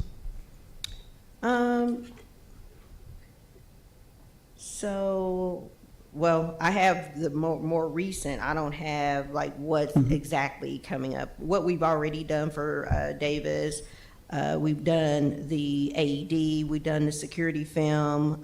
We're in process with the replacing the portables. We did the HVAC kitchens, we did the convection oven, and we've done the dish machines. So all that stuff most of it was done this summer and the last year. So those are the ones. And right now, we've done the design for this particular renovation, or not renovation, but replacement. Okay, and I know, like Ricky had mentioned, your original thing on the bond wasn't talking about having this mariachi room, and then again, our normal cost at $975, that cost even just on option one, $3 million already on there. That's, 3 times the cost, and I understand the increase on these things. My concern is if we're taking money away from other projects that are kind of slated, and then Romero Davis gets this, but then they also have other things, and they're not sacrificing some of their other bond things so that, the other, if other schools are sacrificing to help, Davis Romero, are they willing to sacrifice some of their bond money for some other projects to accommodate this? I mean, it's definitely something we could do, but because, it's not really their fault, so to speak, that the estimate was so low. And because, like what Dr. Trio says, there's an opportunity, even though it won't come back to the bond, but the ADM is going to work for the whole district, to be able to have that money because of having those additional students. So that's kind of the way I looked at this. And it's not just, with the portables, there are other estimates that are low. So I haven't been penalizing we've seen that. schools because our estimates are low. And like Ricky said, the scope is different too. That's something we decided, the BOC agreed with, the mariachi and the classroom. But if you go back to the original intent, and I did, because I wasn't here when this was created. So for me to get a better understanding, I went and talked to one of the people that put the development of the bond book together, and he said it was 1-for-1, classroom to classroom. It wasn't really at that time for growth, it was classroom to classroom. Well, we see an opportunity, since we're doing construction, to also have some growth in this particular instance, particularly because you have a waiting list and you have money on the table. So it made sense, and it's such a great program. So that's kind of the way I looked at it, because there's many situations in here where our actual quotes and the costs were far more than what the original estimate was 3 years ago. Okay, and then yes, and I've been in that that mariachi room when Mr. Frenzy was doing a class inside of there, and again, it is an old portable, and we understand the need definitely for that. We're not going to get in any trouble if we were designed, the bonds say we're going to do classrooms, but now, like I said, we're increasing it to enhance something that's going to be more desirable to bring in more students in there. And I don't know if that's for Ricky or Dr. T or legal counsel, because we mentioned that's what we're doing right away, because I know option 1 has only that if we didn't do option 2, now we're not doing any classrooms, are we in violation? So the ballot question that was put to the voters was building improvements, renovations, and construction. It's a generic, category that we put as a ballot question. The board ultimately, with the advice of the administration, we came up with the projects. So if we want to move the individual projects, it's fine ultimately, because the category of improvement, construction, renovation remains the same, right? It just happens to be that instead of doing option 1, we're doing it through option 2. So in essence, we're still meeting the intent of the voters. Okay. Okay. I just want to make sure we're still on track with that. And then going to the numbers as far as for the school and our waiting list. And then from what I understand at Davis, and Dr. Trujillo, maybe you can speak to this, we are at capacity for that school. Is that correct? You're at capacity for the school, and you've got a clog and a log jam at kindergarten. So you have all these families that want to get into the point of access to start the two-way dual language program, and they can't, and we're leaving them on the table. You have an average of 32% of families on a wait list that don't get into Davis. They never attend a TUSD school. And you have an average of anywhere between 60 and 85 kindergarten families that get on a wait list and don't get in. So you have 3 classrooms and there's 25 in each classroom. You're draining out that wait list. We're already at 67 kindergarten applications, and we're not even at Christmas break. So that has a potential to surpass, 100, 120 even at this point, as the school continues to become more popular. So then I guess my question would be, so, looking at these wait lists, kindergarten, of course, huge, doubled over first grade for 25, 26. And as we go down, fifth grade, there is no waiting list at that point. So how many, if we did the classrooms, how many more students per classroom would that be roughly? 25? Your consensus agreement would limit you to 25 at kindergarten, so it means 75. Okay, so say we did, and if the school is at capacity, I guess I would want to know what these classrooms would be used for on phase one, or option 2, with 3 classrooms. Because if we start bringing in all those first kindergartners and filling up those spaces with kindergartens and all those kindergartners are going to go to first grade, and now you have still another waiting list of kindergartners come on in. And we're at capacity already there. Where are these kindergartners that are graduated first grade? Or are we thinking about using one of those classrooms first for kindergarten, and then they're going to move there for first, and then bring in 25 for the new kindergartens, and then those first are now going to the second, and then where are we going to fit them for third, fourth and fifth? What is the thought process of how we're going to accommodate if we bring in more of these kindergartners? Yeah, so you forget that your 5th graders are moving out of the school, right? So your 5th graders are moving out of the school, making way for your new kindergarten cohort that's coming in. As your cohorts move up, you're constantly having the seats available in kindergarten. Now, how the classrooms are utilized and for what grade level, that's going to be determined by the Davis community. And it's 3 additional classrooms that will accommodate 75 additional students. Now, if the administration at Davis wants to utilize those classrooms for 2nd grade or 3rd grade, they would be free to do so, because maybe they have existing classrooms that are better configured for kinder. The point is that they're going to get 3 additional classroom additions to their capacity, which will allow them that 75 additional students. And as those 5th graders move on out, you have your 4th graders moving up, and so on, you're able to bring in more of those kindergartners. Okay, because and then just kind of again looking at the future, as we see declining enrollment in some of our areas around, the district, of course, this is a thriving area, but it's also, I'm thinking, one of our smallest lots that we have with our schools. So there's not a lot of room to grow. We're already on 2 stories on there. The big chunk to go from option 2 to option 3 is quite a bit more, and I understand what the bond committee recommendation is on this one. Playing devil's advocate here, so if we had 6 classrooms, that's 150 students.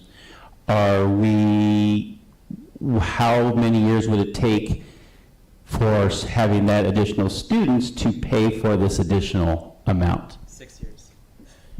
About 5 or 6 years at that point, when we're roughly $5,200 per student weighted times 75, yeah, it'll be around 5 or 6 years. Okay. I think when you look at this item and the next one of the easiest, and I would call it the lowest hanging fruits to deal with our enrollment challenges, that is not going to be as hard as some of the other issues we're going to have to tackle as a board and administration later on to deal with declining enrollment. The lowest hanging fruit is to strengthen, invest in, and enhance your strongest programs and increase their opportunities to continue to shine for the district and bring in new students. That's one of the easier things to do, right? And so we are setting a goal of being strategic and thinking about where are those programs right now that are shining. You've got 2 great examples. RUHS is coming up next. They have one of the best bands in the state of Arizona. It's one of the most acclaimed academic secondary experiences kids can have in the state there at UHS. So it's an opportunity, I think, to invest in. Now, it does require a little bit of a pivot, because that pivot is always been traditionally, hey, listen, everybody gets the exact same thing. So we're just going to do classrooms, and we're going to do straight classrooms. But as Board Member Luna Rose said, in these acclaimed programs, the mariachi room is actually the classroom. The band room is actually the classroom. And that's actually going to be the draw. And I think that's where the pivot is going to need to be as we start looking at our bond dollars and you start looking at some of these marquee programs like OMA or the great STEAM programs over at Tucson High, like Steel Drum Band and Mariachi, or you go over to Pueblo and you see Aslan, you see the academies that Dr. Toro is doing, that we're gonna have to start looking at it as, these are programs that are in demand by parents. We've got to strengthen their ability through resources, through additional support to bring more additional kids in. So that's really what our thinking was going for this. And obviously looking at wait lists is the first step. Will we increase our revenue? And then here it's a very clear yes. And you already have one of the schools, Davis is one of our most successful schools in not taking students from, as its majority, other TUSD campuses. You see very solid numbers of outside of the district families wanting to come into TUSD. And you'll see that with UHS when we pull that data for the next item as well. Thank you. Thank you. Any other questions? Dr. Shaw, and then Ms. Shaw. I'll defer to Ms. Shaw if you have a chance. Ms. Shaw. Thank you for your presentation. And I appreciate the line of questioning from you, Mr. Romero, because, you know, looking at all these options, it would be fabulous to do option 3, because I know even that option will probably not give enough classroom space for all of the folks who want to send their children to Davis Romero. And so with that, can you tell me a bit more about like what is going to be removed from the CTE, I guess, bond book items, like, and by how much? Is it 4 million that is going to be taken out of the CTE line item? Yes, Chuck wants to strengthen the, I believe it's the welding. And so, again, this is one of these scenarios in the bond book that there was just broad stroke that the automotive area for CTE was going to get $1 million. And so he came to us and said, you know what, you guys have given X amount. I think we've done like 506,000 already. That was earlier when we did that. And he looked at his program and his funding sources, and he said he didn't have to have that come from the bond. So his programs are thriving. He has it structured the way in which he wants it. And so he's willing to give back money, which I think is very commendable for him to do that, because he sees he can still have these strengthened programs and be able to give back money. And so we gladly take it, because I already know that there are areas such as this that need the money to be able to complete the projects that we're trying to do. Right. Okay. Thank you for that. And then do you have a timeline for construction of any one of these options? Mm-hmm. And like, what are the students going to do if it's not completed, like during the summer months? Does Davis Romero utilize space at the Ori Center? Or is that one of the things that they're exploring? So this project is over a year. We have over a year. So it's the actual construction that like students wouldn't actually be in that building until 27, 28. Right. So we're just assuming like if we go ahead and pass it, we'll start right away on, you know, getting ready for doing construction. But it's a year or so long project. It's not going to happen right away.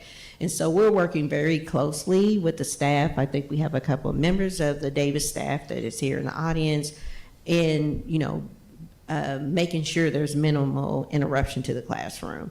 So that's, you know, part of the strategy to make sure that we're able to still educate and provide the programming that they have, but we are going to have to, you know, move portables, and, you know, there's going to have to be a period of time where we're working together to make sure that we're able to construct as well as be able to make sure the students and the programs are going on during school.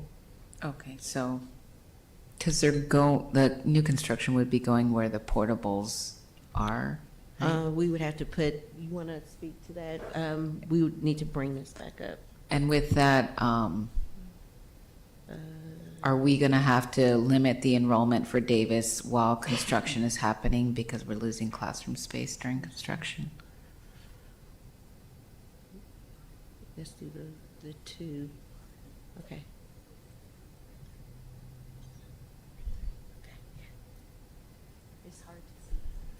Okay, so good evening. So the construction will take place in a phased approach.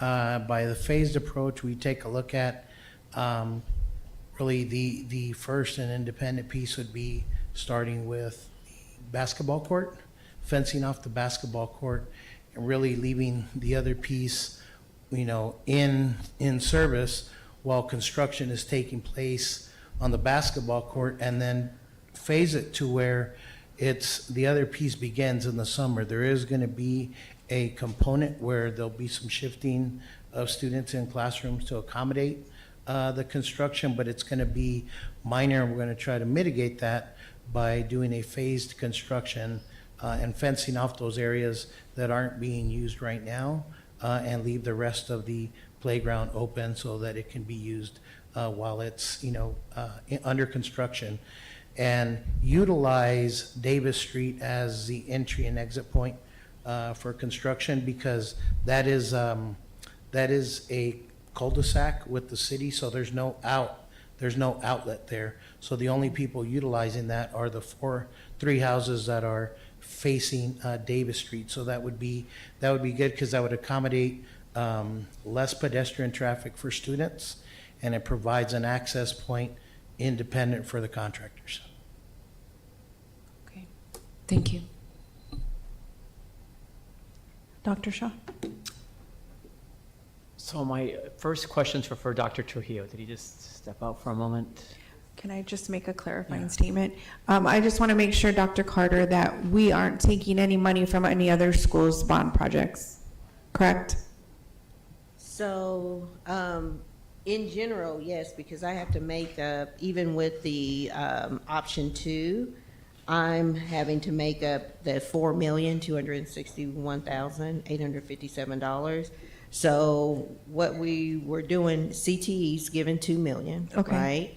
And then that's that general building renovations I was talking about. That is across all the schools. So what I was planning on doing is reducing that. Okay. Go ahead, Dr. Shaw. Thank you, President Ekstrom. Dr. Trujillo, I did 2 quick questions. I usually try to give you a heads up, and I was thinking about these as we're talking, so you might not have the answers.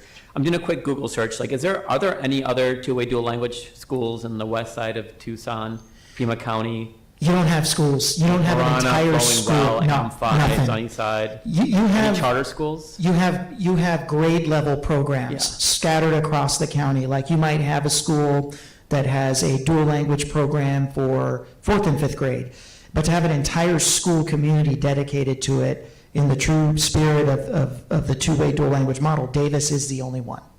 And you might not have this information. How many of the students, 5th graders, stay on to a TUSD school, whether it's Ross Scrooge or somewhere else?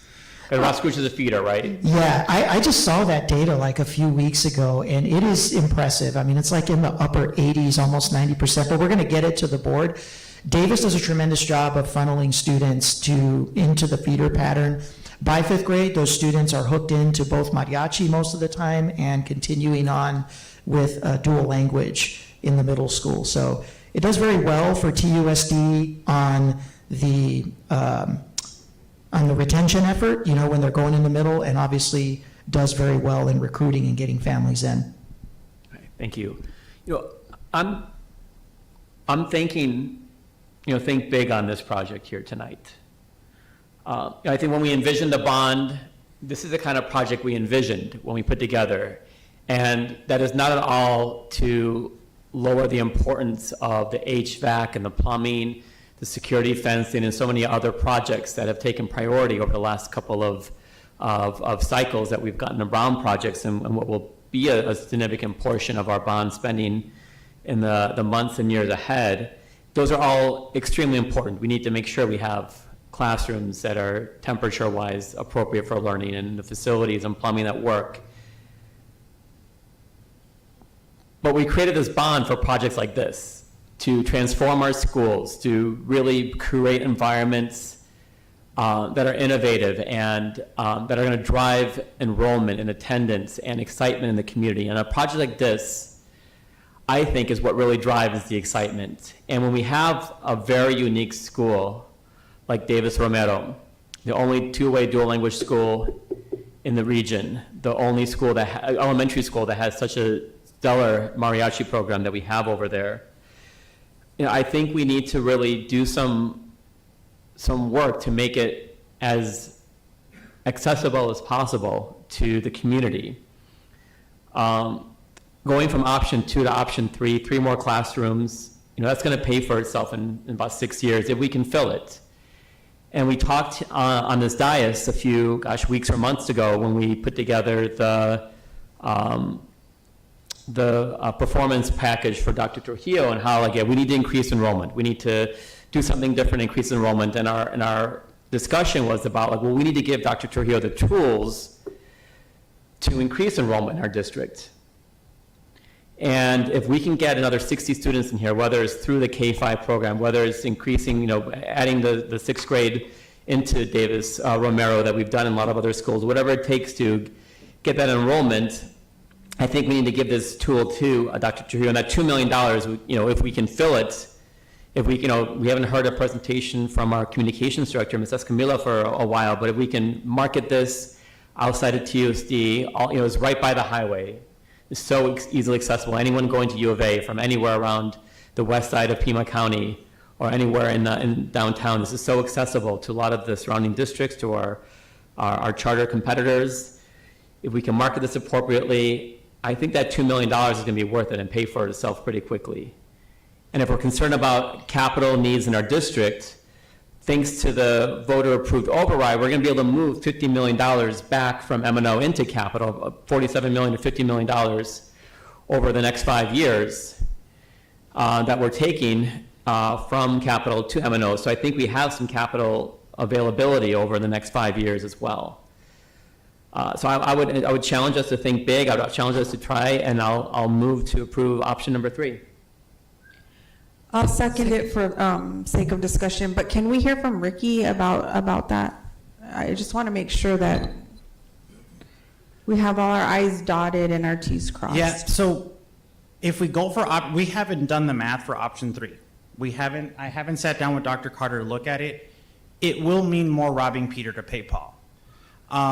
You know, going back to Ms. Shaw's question on CTE, so like CTE is, we're taking money from CTE, but they're really not giving anything up. The fortunate thing that Mr. McCollum has is that he has JTED funding and override, or not override, and carryover funding from JTED that can be used on one-time capital funds that he can say, I'm going to use it for this, the welding program at Sabino.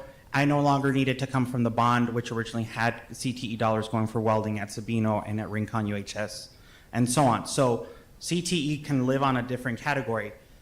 We've already taken $16 million for all of the football fields, which was not originally part of the bond, right? So we thought big, exactly like you wanted us, but now we have to find capital when Mr. Hamadi has to come for a refresh of computers. It has to happen, right? Originally, we did live some money. So we have been scrounging to do some of the big things in regards to some of the things that are notable for our community. The football fields are one of them. That is almost a $20 million investment that we originally did not have. So my only concern that I have is we will need to go into other schools and to go beyond domestic water lines and sewer lines, which actually have already been accounted for HVAC. We still have to do Lineweaver.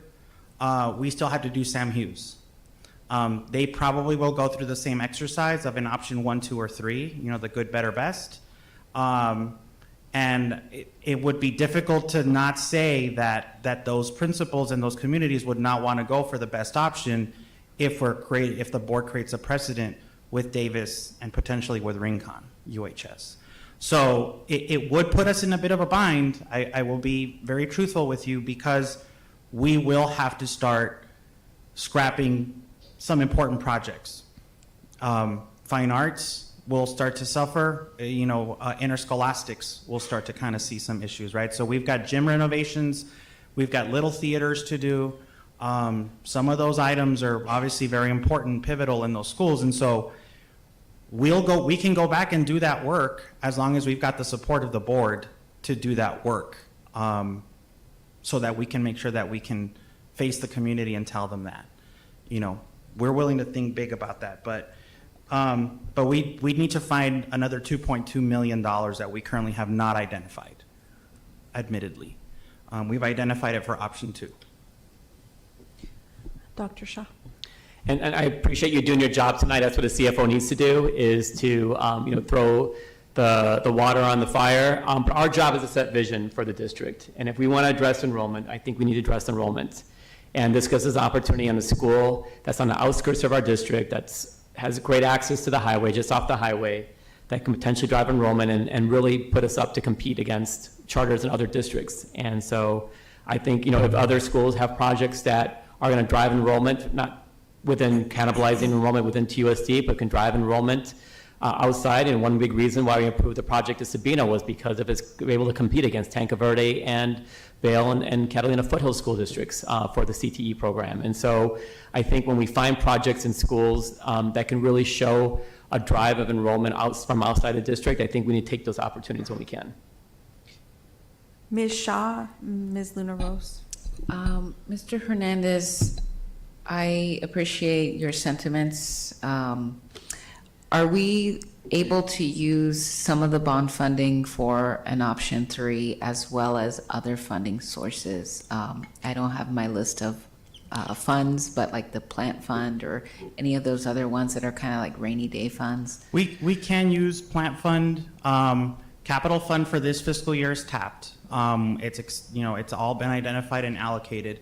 To Dr. Shaw's point, we will have additional capital dollars that our operations department has already developed a capital improvement plan around those, right? Because we do have needs that we've deferred during the 10 million that we've moved into M&O. But yes, there are some pockets of dollars outside of the bond that could be identified that as you've titled them, they're rainy day funds, but we can certainly tap into them if that's a priority for the board.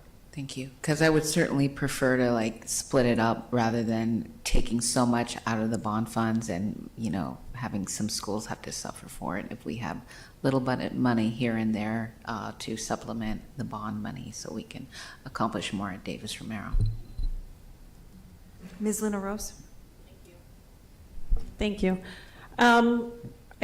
Dr. Shaw, I appreciate your enthusiasm, but I can't support option 3. I'm gonna, before I faint here, I'm gonna put on my conservative hat and say that I feel like, and I want to just preface, I thank the Tucson community for voting and allowing us to have this $480 million, but I feel like we really still have to be good stewards of that money. I support option 2. I think that is still thinking big. And then, if it turns out that Mr. McCollum in 2 years says, oh, I still have 20 million, you guys can have it or whatever. Then maybe we can do something with that. But I just feel like we're going to be biting off more than we can chew. We're going to be cheating our other schools, and that they're going to be upset, and then they're going to be coming to us asking, well, Davis Romero got this, why can't I get it? So I feel like we've opened the door, and I don't want to keep opening that door to where it becomes out of control. And I know we'll get to the Rincon discussion, and obviously you all know how I feel about Rincon, but I'm also looking at that as, their options, and I'm supporting a different option than the one that's going to be presented. So I just feel like we need to, yes, we're thinking big, but I think think big, but I think option 2 allows us to think big, but to keep it in control, because I'm just afraid of we're just not going to have enough money. And one thing to consider, just, that might have gotten lost in Dr. Carter's presentation, is this is being designed in such a way where we can build on top of this one story. So if 2 years from now, when all of capital funding is back in capital, and we have been able, we are able to allocate $2 million, we can build a second story. So that the design of the building is going to be future-proofed, essentially, to create more learning space down the road. So granted, there's an immediacy based on the numbers that Dr. Trujillo has presented you, but we've thought about the fact that this is going to generate popularity, and so that was part of the scope of the work. Design it in such a way where we can build on top of what we've got. Mr. Romero. Yeah, and that was actually my question, because we only have one opportunity because we have a limited space on there. And if we don't have to make that decision now based on what happens, that's a great bonus for us as a district.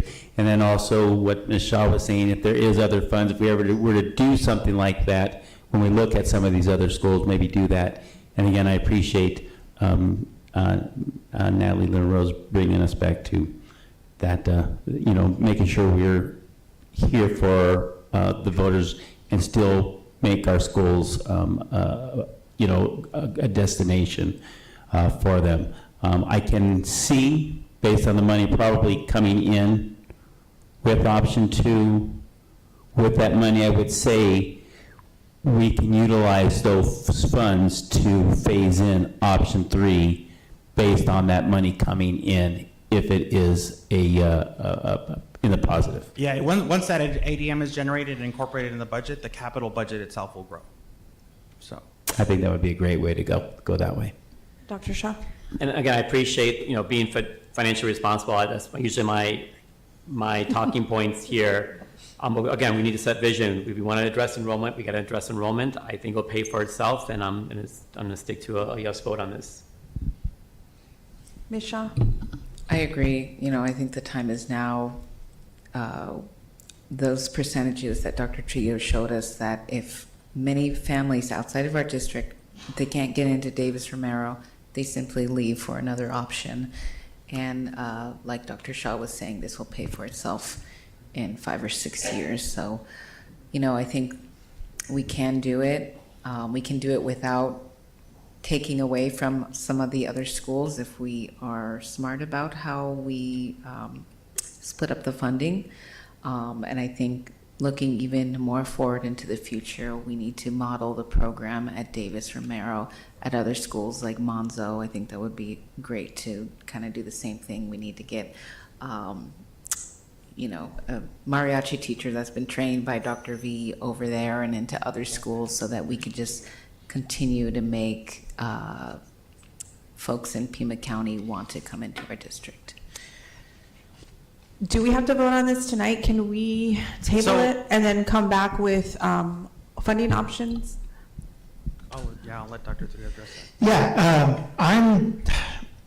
I really support this because its original, as you know, President Ekstrom, the original spirit when it was brought to the Bond Oversight Committee was, no, it just has to be classrooms, all classrooms.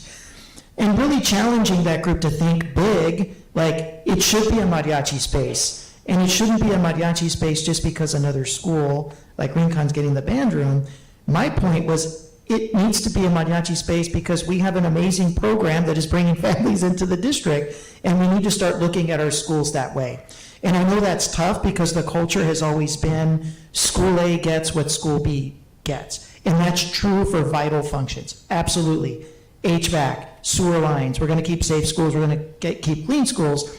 But when we're talking about the extra availability of capital funds, we should be targeting those funds at the programs that are carrying the flag for the district in terms of our reputation, in terms of our perception in the community and our quality and our pride. And that's what Davis Romero does. And that's what the RUHS band and the brand does. So I'm thinking big. Dr. Shaw just happened to go bigger. And I actually support option 3. I was surprised to hear option 3 would come out. And I actually would support option 3 if the board voted that way. Even though I know we have a CFO that says don't, but we are in That's what you hired me for. We are in a do or die struggle for enrollment. We are bumping elbows with 100 charters. We are bumping elbows with our sister districts. And now we're dealing with ESSAs. We're dealing with demographic shifts. We have to think big and we have to fire big. And this, to me, is a great opportunity to do that. I think option 2 does that. I think option 3 does it in a really big way. But the compromise point is you can build vertically and we can add. And one more data point, if we go with option 3, it adds 6 to 8 months to the construction timeline. So it adds another fiscal year. This wouldn't be ready to go till the 28-29 school year. I am ready to vote for option 3, but I need to see where we're gonna get additional funding from. Like I said, I've had family go through Davis. I've had my tia be a teacher assistant there. My daughter goes to a mariachi program during the summer. She's learned how to play the violin. Now she's playing the trumpet. I'm like, are you gonna move to trumpet from mariachi? Maybe. And that cafeteria is packed every day to see mariachi performances, so I can imagine what it would look like with a proper space. And these kids are taking what they're learning in music and moving forward and just having a beautiful life with music that I never had the opportunity to have. And I think it's a wonderful thing. So I don't know. I mean, are we able to come back? What do you suggest we do here? I think, tabling it for a month and bringing back the information kind of to Ms. Shaw's point about what other sources of funding may be available to accomplish in option 3. Certainly we can bring back that type of information and provide you some projections on what that may be, what that may look like in terms of cash flow and budget capacity to the district. Now, that assumes that everybody else is equal, right? Like that, we're kind of assuming that Davis is going to grow and everybody's going to stay the same. But if Davis is growing, everybody's going down, then essentially what's happening is just, it's an even break. So, but we can bring you all that data point. If Davis grows, then Ross Scrooge grows, and I just feel like, if it's, there's a snowball effect. I've been to both campuses. I've seen, instruments on the floor at Davis because they don't have proper storage. I just feel like if we can do this, we should do this, but we should all know where that money's gonna come from before we make that decision. We can absolutely do that for you. So there's a motion on the table to approve this tonight. Yes, Dr. Shaw. All right, so I'll make a substitute motion to bring this back in next board meeting with more information on how to fund it. I'll second. Mr. Romero? And can we also get to the information on the other bond projects for Davis Romero also? To see if there's any offset in costs that they can help with that also. And when we bring this back, can we have a good overview of kind of like what we spent on the bond, what's left? Back in our first term, I'm not sure if you did this, Ricky, but I know Renee did this, where she would give us like all the encumbered amounts, so we kind of know like, all right, what did we promise, what's encumbered out of that, $470 million, and how much is like still potentially like up for us to figure out what to do with. Yeah, we've got that. So we just have a sense of like what we're overspending. I know we're spending a lot more on different projects in the bonds because things cost more than our original projections were. And like, where does this stand with everything that we do want to do as a district, and that might come, in 2027 or 28 even?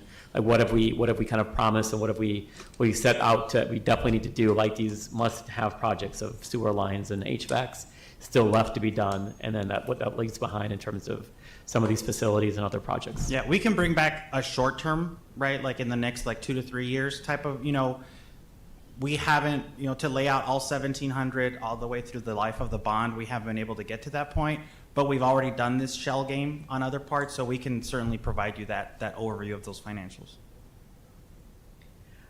Any other questions? So the substitute motion is to table till next meeting. All those in favor say aye. Aye. Aye. Those opposed, motion carries. We're back to the original motion. No, We're done? We're good. Thank you. Thank you so much, Davis Romero community, for hanging out with us and being here to support. Thank you. Next is item 7.4. It's the approval for construction for a new building at Rincon University High School. Yes, Dr. Carter, why don't you take us through this one? And Jean, I did add an extra attachment about out-of-district enrollment, so we'll put that up when the board's ready. Yeah.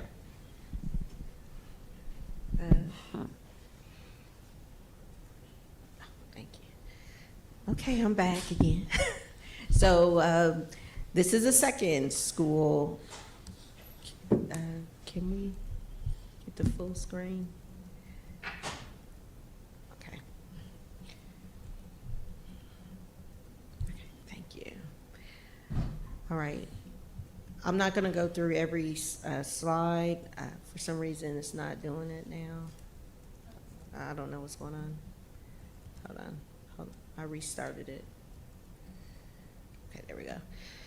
All right, so we have Rincon, and this is a proposal of construction to the campus to respond to the need of replacing 8 portable classrooms and portable sanitary facilities for permanent structure, while adding the programmatic element identifies school staff, a dedicated band room, and administrative office staff.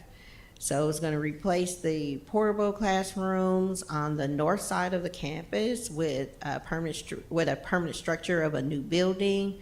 It created a dedicated room for the band practice, for clearance for the color guard and flag throwing, also giving the orchestra space designed for music class, and it's not going to be shared. Relocate the temporary and permanent portables for the uninterrupted continuation of classes while the new building is under construction, and replace portables that have not been refurbished. So the background and needs to create a learning space that makes students feel welcome and valued, to update the outdated facilities, to create a draw for one of Tucson's most premier fine arts programs, to give the orchestra space that intended for music class and not shared, and then to create space for the color guard to rehearse. And then there's some notes here about the enrollment, and also that the building capacity calculation does not consider special programs such as the self-contained and exceptional education classrooms. Building capacity is based on square footage alone. And I do want to reiterate that the 2023 bond plan was to have a permanent structure built to replace the portables to improve the learning environment for current students.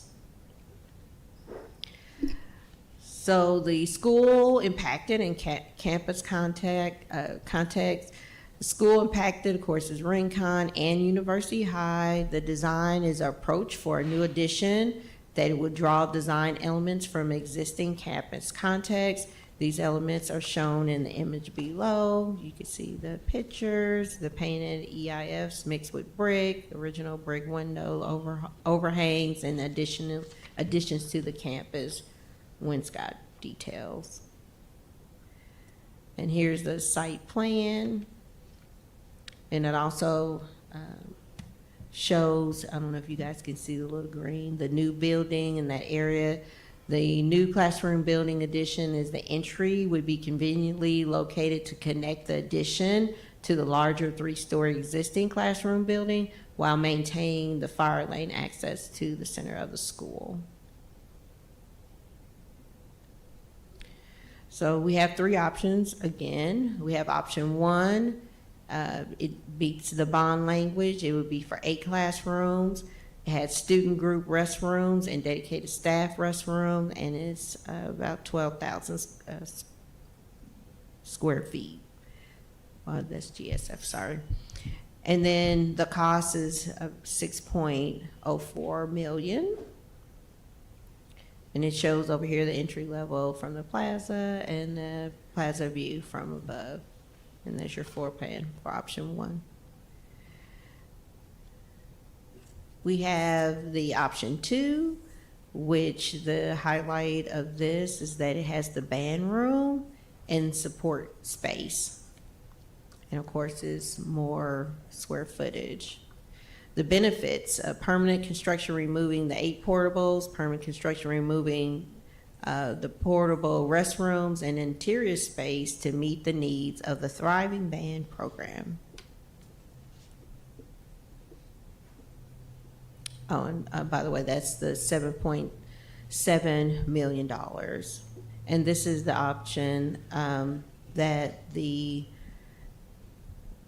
district and the bond committee, not bond committee, the bond staff recommend, or originally recommend.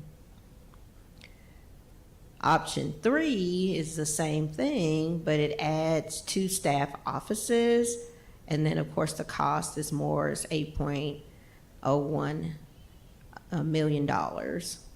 And this is what the Bond Oversight Committee recommended, is option 3. So these are 2 portables. It'd be relocation is the twofold issue that adds to the cost. So that's the pictures of the current portables. And then this is the plan to show you where the portables, existing portables, would be relocated. And demolishing the portables and removing the portables are part of the cost. So on option B, the 2 portables relocated to a temporary location north of the football field, and the other 2 permanently replace the older portables at the southeast end of the campus. And the estimate for the portable relocation is $1,079,079.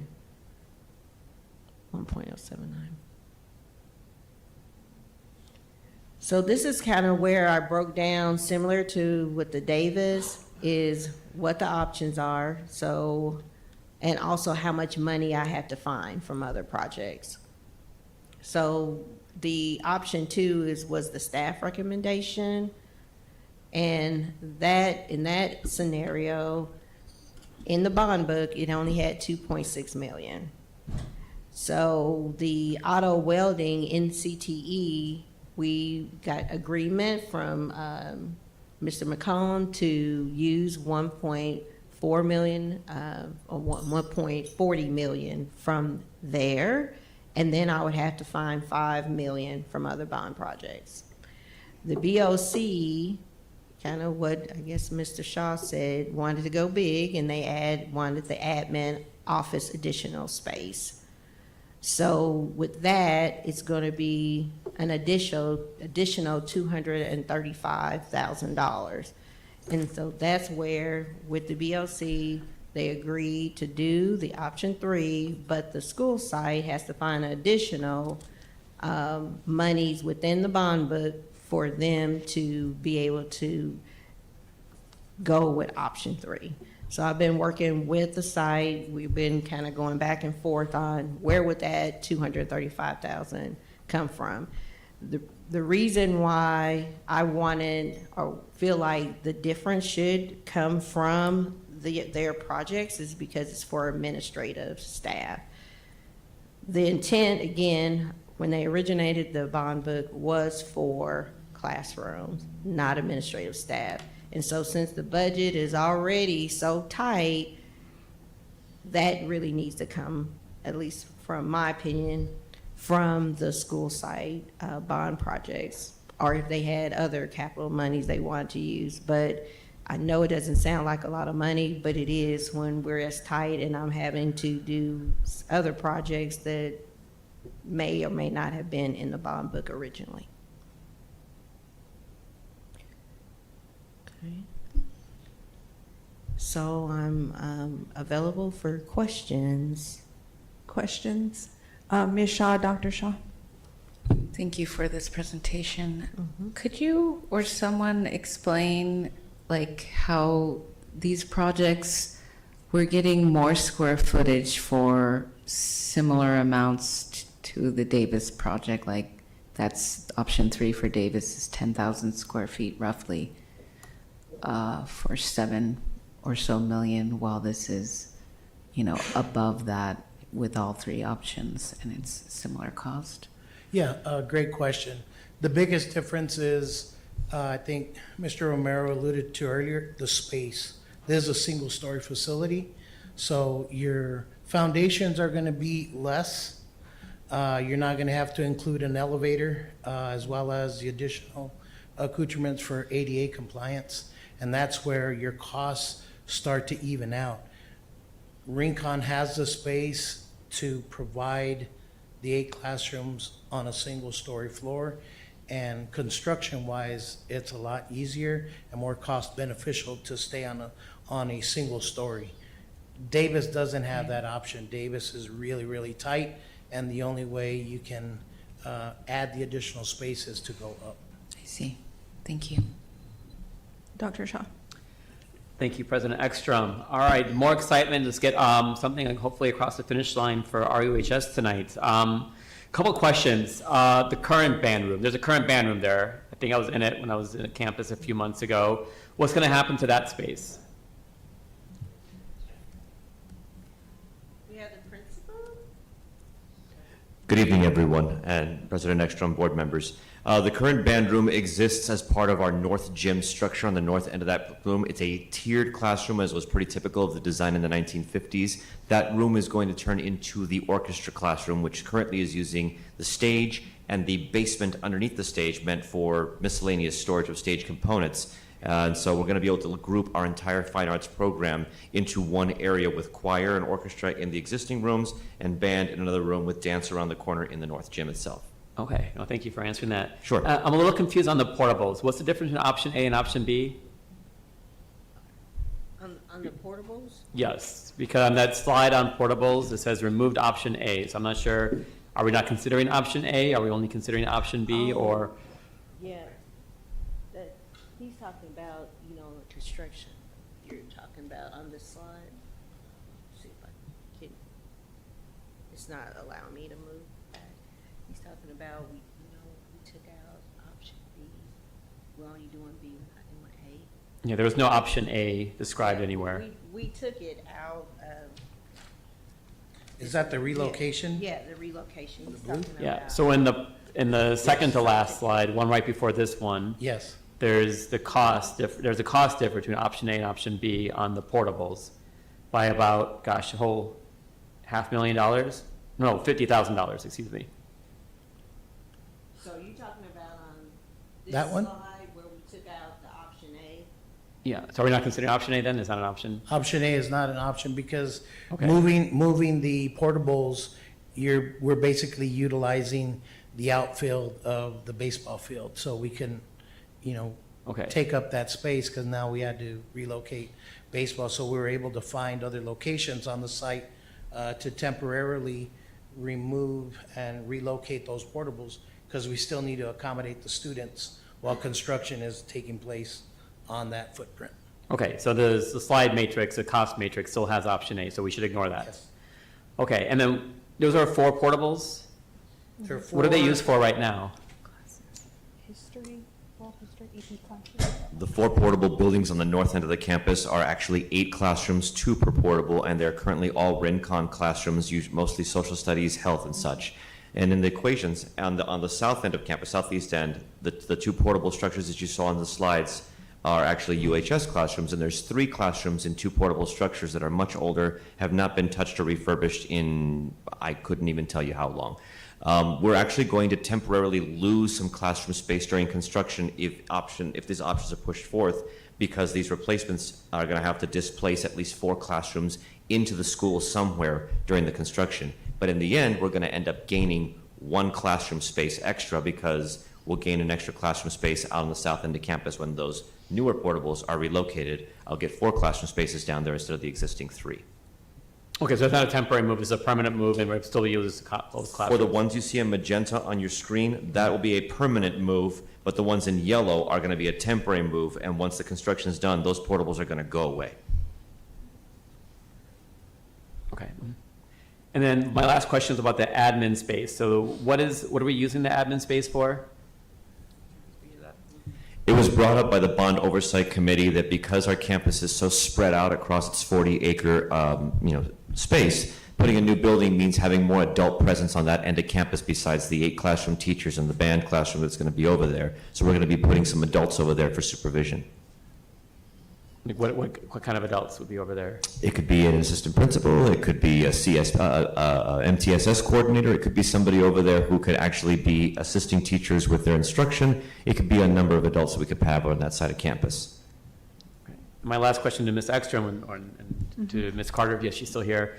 So what was the decision point on the bond oversight committee? Because I see the staff recommended option 2. What was the reason for the bond oversight committee to consider the more expensive option 3 as the best option here? Because it was only $250,000 more. Yeah, it was the dollar difference. It was not, especially since the principals were willing to take that from one of their other projects. I think Ms. Welsh pointed out, like, they had flooring that wasn't going to be, there's flooring allotted for in the bond book. That isn't going to be enough money to actually do all the floors, but that would actually cover the administrative offices. So for the price difference for option 3, it just made sense to go with option 3. Is that how we're funding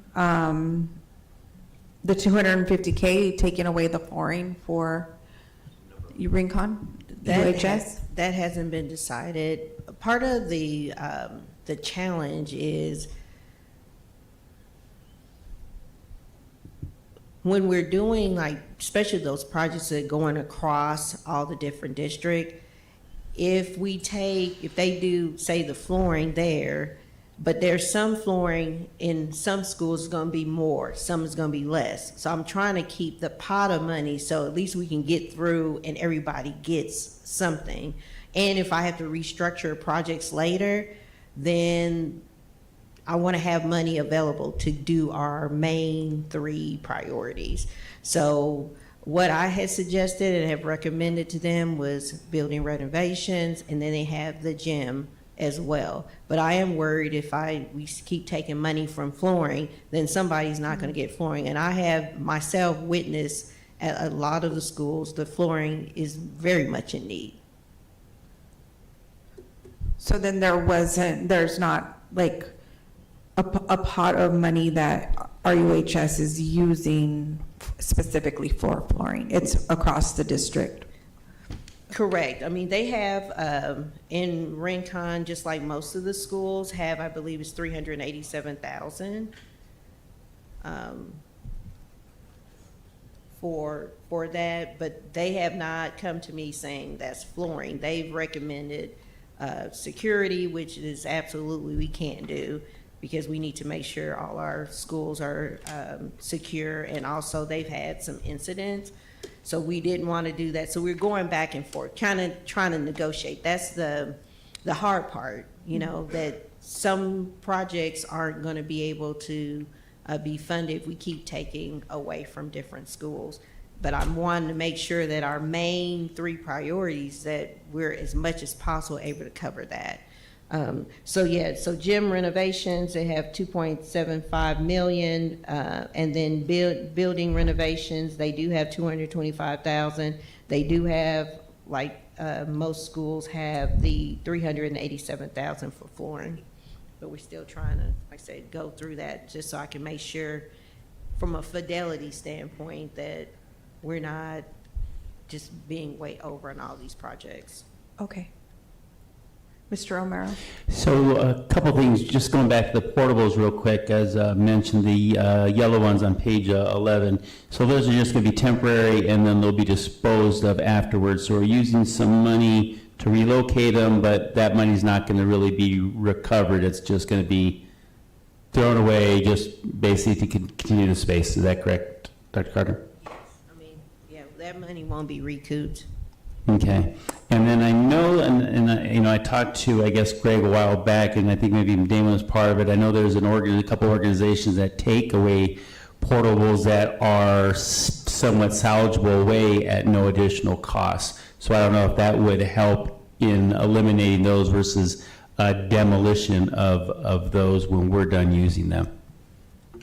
We did take a look at the option, and it wasn't, as we got into the analysis, it wasn't really a free takeaway. Got it. There was costs associated with it.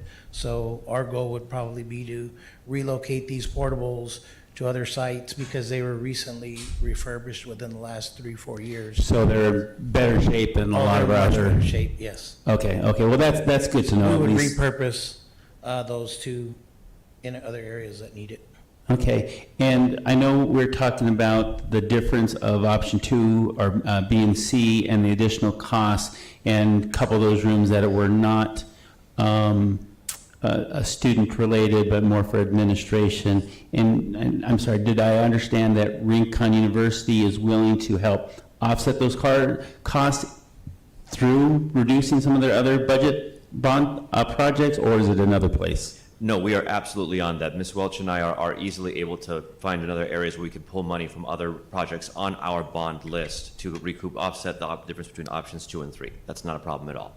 We're just Okay. working out the details with Dr. Carter to make that happen. Okay, and I think that goes back to how Ms. Shaw was saying with Davis, how can we not take more money out of the bond for things that would be a benefit for the school, but then again, not taking our bond monies, if you guys are willing to make that sacrifice also. Absolutely. Fantastic. And then just one more thing on, oh geez, what page was that at?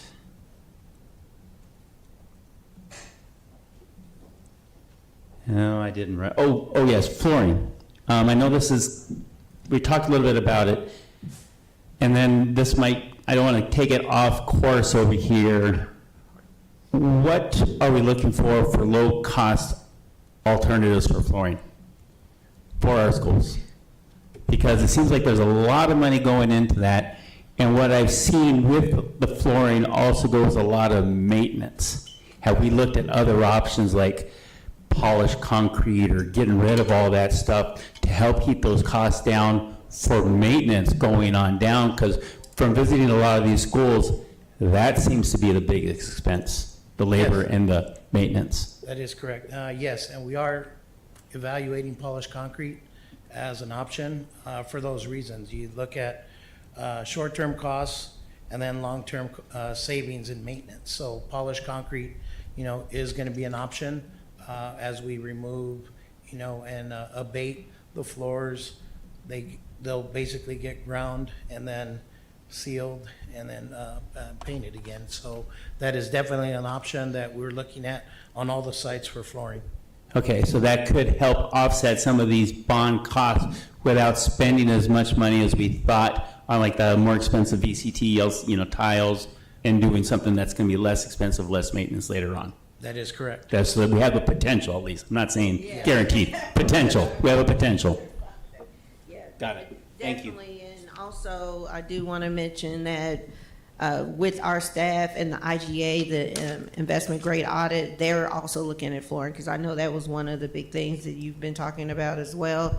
So all that's being evaluated, and that's part of the reason why I have been very reluctant to give you the 2 to 3 years, because all these assessments are happening as we speak. And but yes, the flooring. But I am worried that this amount across all the projects isn't enough money. So it's not just looking at the one school, because we're trying to uplift and trying to renovate schools across the board. Any other discussion? Ms. Luna Rose and then Dr. Shaw. Okay, thank you. Mr. Rungel, I have a couple questions for you, sir. Sure. So, I mean, I don't think it's any secret, I'm probably on that campus more than anybody outside of you in this room. I'm kind of curious about like some of the flooring, I realized, and I appreciate the sacrifice y'all want to do, but I mean, it's an old school. I mean, it was built in '58. So, have you and Ms. Welch discussed in terms of looking down the line for some of those? I mean, the basement, some parts of the U building. Like, I'm kind of curious of where that line of thinking is going. As far as specific to the flooring, or just the overall design and upgrades to the school? The flooring first, because I mean, I think there's, sometimes it's, I mean, like the cafeteria is not Well, we were then in that particular point, if I may interject there, I do see on our bond book that we're allocated $387,000 for our flooring replacement for our school site alone. And Ms. Welch and I have been discussing specifically some targeted areas that are more public use, or at least the ones that are more visibly viable for attacking as far as those floors. The cafeteria is an easily targetable one, which we might be able to knock down a lot of money from that particular budget line in order to upgrade and maybe do something that's a little bit more paired up that actually exemplifies the Rincon University pairing. Comparing with that also with the furniture and equipment budget line of $300,000, taking a portion of that and reallocating it for this extra cost, and then using the remainder to buy something like a new set of cafeteria tables and chairs and such that are more modern and upgrading that particular room. So we've talked about some of those targeted areas because we don't think, again, with this talk about the cost of the building and construction and upgrades going up from what the bond book had initially proposed, that $387,000 isn't going to come close to covering the remainder of the campus with 3 floors and multiple buildings, and you have what you have you. So we're figuring on doing targeted investments to be able to upgrade specific areas more fully instead of kind of touching a little bit of everything. Okay. And the admin office addition, is this just one office or it's 2? There's 2 offices that are put in that plan. Yeah. Okay. And just because this is, kind of a big ask, so I want to make sure that we're asking all the questions. Please. That, not an option to perhaps have 1 or 2 of those offices that's in the current North Gym? The North Gym does not have offices per se. There are coaches' offices, but they are used by the teachers who run classes in that gym. One is used by the University High School dance teacher. The other one is used by the Rincon PE teacher, who doesn't have an office in the South Gym because the other PE teachers have their offices there. So currently there aren't really any offices available in the North Gym. These 2, you could easily do an easy split with the Rincon and University. 1 office would be used by Rincon, 1 for University.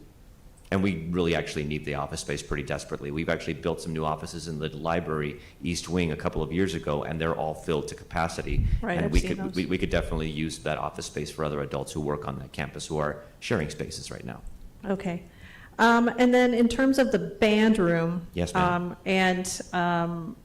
I know that this would be a boon for the program. This year we saw a rise of students in the band program. We did. So it's a pretty packed place on that part of the campus. So would the current band room be part of the refurbishing? Because you walk in there, it smells like an old gym sock. It does. Decades of use for the band with spit valves and such on a carpet definitely affects that. So maybe considering flooring in that room is also maybe stripping out that carpet and turning it into something a little bit more less smelly, if you will, if that's what we're talking about. I'm serious, everybody, if you were walking there. If we're talking about storage and such, the band also uses the basement level of that North Correct. Gym and has a pretty extensive storage for all of our instruments. The Color Guard has their locker room down there. We store electronics equipment down there. We store drum kits. We store coolers. There's a washer down there for band uniforms. There's a lot of equipment down there. There's the new refrigerator that just got put down. Everything is 100%. down in that basement, everybody, I just want to say. Yeah. So, and now that we've talked this out, I wasn't quite sure exactly where you were going with the admin office addition. Yes, ma'am. I did show this presentation earlier to my daughter before I left, Mhm. and she's very jealous because she's graduating senior that she's not going to be able to use the hopefully new Color Guard facilities as the captain. So she's excited for for future band members. So As are we. I'm, again, just want to say grateful for you to explain the admin office addition. So Of course. And the flooring. Thank you. Yes, ma'am. Any other questions or discussion, Dr. Shaw? Question for Dr. Trujillo. So I'm looking at the Excel document that has the 3-year out-of-district enrollment, about 60%. How is that calculated? Is that for folks who live outside the district or folks who went to out-of-district 8th grade? Those are outside of the school district, period. So it's not just outside of their, it's not outside of their TUSD local school attendance zone, it is outside of our boundary. So you'll see 9th grade was targeted because that's where Rincon, or that's where UHS does the majority of its new student intake because of its tremendous retention and those students just staying through the course of the 4 years. Rincon doesn't take continuing seniors, they take fewer sophomores and very few juniors, but they take a tremendous influx of freshmen every single year. And you can see an impressive 60% outside of the district rate. So you can see that with I know nobody likes to talk about the basement, but those classrooms are available, right? So obviously, we're going to get new classroom space. It does add new capacity for Rincon University.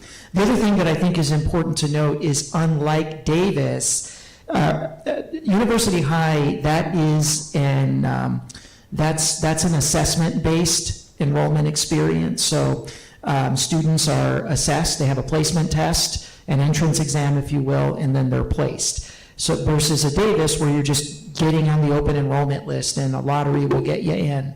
So this will create additional capacity, I think, for more students outside of the district and in to choose University High School and go through the entrance exam and ultimately, hopefully, lead to more enrollment.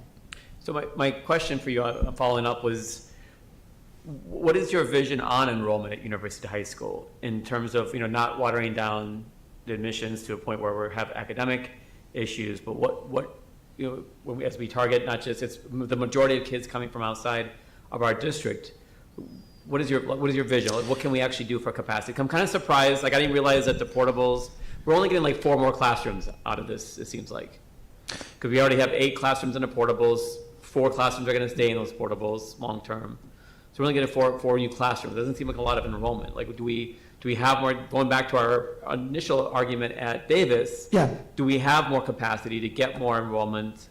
I know it's different with university because it's admission only, but what is your vision in terms of enrollment opportunities here? Well, my vision for the enrollment there is that the additional capacity that we create for the vacant classrooms that are still downstairs and the additional 4 will open up new, broader opportunities for more entrance exams, for a broader base of students to be assessed, to have the opportunity to come in. Because when University High School, when it reaches its capacity, they're no longer accepting any more students. They're no longer doing any more of the assessments that are necessary to assess students to get into the school. So the overall strategy is create more seats, create more space, create more opportunities for more families, more marketing. We've got additional space at University High School. We're going to extend the assessment period and ultimately bring in more students. And this is, I think, a core strategy. Again, you've got a successful program. You've got right behind Basis. UHS is one of the 2 most acclaimed high schools in the state of Arizona.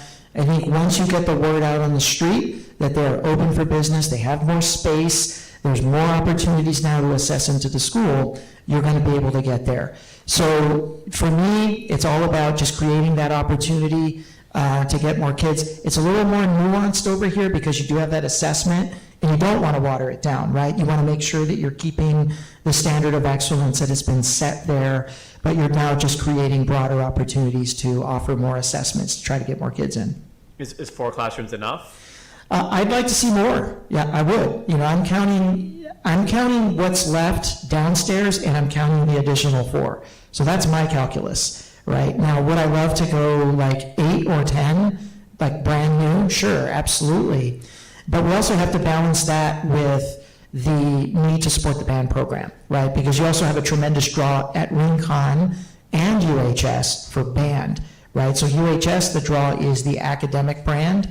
Rincon, not only is a great school with all the academic opportunities, but its tremendous draw is being able to be in our UHS band.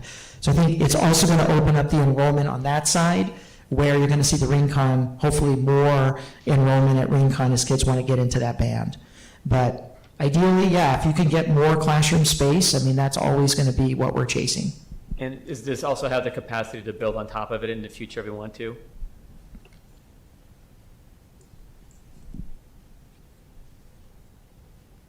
Yes, we do have that option, and that'll just be done in the pre-design phase, taking a look at the foundations, spread foundations, as well as the setbacks and the requirements for the heights. That can be evaluated in this pre-design phase. If in the future we decide to build a second story, does that mean that we can't use the classrooms on the first story in the meantime while this all being constructed? That is correct, because of the tort liability, because you're basically working directly above the space.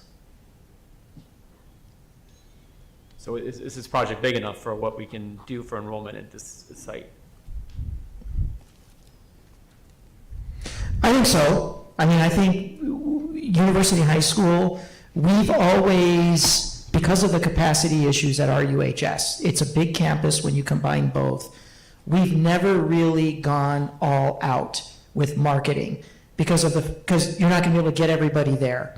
And that's a school where if you've got interested kids coming at you from Basis and from South Point and from some of the other premier charter schools, they're not kids that are willing to wait on a wait list. If the assessment is there and they're able to get in the school and you can't tell them yes on the spot, they're out, they're gone, and they're not going to wait. And so we haven't really gone full on in chasing that crowd because we've always been limited by the capacity. I think this is going to open up new opportunities for more aggressive marketing to get students to migrate over from some of the other elite academic institutions that we compete with. Because we have space. It's a question of now being able to have that space, but we've always been held back, as we have been at Davis, for really going all out in marketing and trying to get the students over there. So to me, I just would say, as I'm looking at option 2, where are we getting that it's going to be like 4 classrooms, your schematic notes 8? Is the portable not built into that, or? Can you bring up the? Yeah, if we just look at that schematic again. We're losing 4 classrooms from removing That's 2 right. portables. That is correct. So Okay. we're only gaining 4 classrooms. So you're losing the 8 and you're gaining the 4, okay? But the schematic, when you look at option 2 with everything there in blue, I believe it's number 8 of 13. So what if, If you go to 8, where it's shaded in blue, option 2, the graphic. Yeah, if you go to the slide up here, can you move it down, Gene? Yeah, keep going. Yeah, right here. So when you look at this one, so we're saying that with the extraction of the portables, we're down 4 classrooms and we're only adding 4, correct? Yeah, so the portables they're dual, there's 2 classrooms per portable. So Right. there's 4 portables there. What's represented in the blue? Those are classrooms. Okay, and are those new build? Those are New the. build. So that's where I got confused, that everything in blue is a new build. Yes. And I'm counting, okay, 1, 2, 3, I'm counting like 9. So how many of those are represented by portables that are no longer going to be available? So all the blue classrooms. Everything, those are not newly built classrooms. Those are, Correct. that's going to be what we're losing. Yes. And what we're gaining is going to be there in purple. On the others. Because I knew it was a, no, so we have 4 portables there right now. Right. With 8 classrooms. 4 We're that gonna have 8, keep 2 out of those 4 portables Yeah. permanently. So we're keeping 4 classrooms in the portables permanently, while we're losing 2 portables long-term. And then in your new classroom building, again, how many classrooms in the new one? So in the new one, when we relocate these portables that are here. Yeah. 2 go away and 2 will stay. Those 2 are the 4 additional portables that are going to take up the space. If you go back, Gene, to the portable slide. Right there. Those are the existing portables that have been there and haven't been refurbished in probably 2-3 decades. How many of the classrooms do we have available that are going to be in the downstairs, the basement area, as those kids migrate to the new building? Available? Yeah. That's it. So we're going to get 1 additional classroom, we're going to get the 5. So that leads to the question of the capacity to build vertically. And we're not going to have that capacity? We can design that in the pre-design phase as we Okay. move forward. Similar to Davis, is taking a look at the foundation piece and the requirement to build vertically. That can be done and accommodated so that when growth does occur, you can build vertically. But if we lose 8 classrooms, we're not going to be able to build vertically. It's going to be something we're not going to be able to palatable. Same thing at Davis. Unless we do it now, it's not going to happen. Mhm. Correct. Then we lose those buildings, like those classrooms. So what if we build more classrooms, and instead of building a new band room, we spend money to renovate the current band and orchestra rooms so they're more usable and less expensive to build a new band room, and we spend that money that, was it $2.5 million or whatever it is difference to build some more classrooms so we have more enrollment capacity.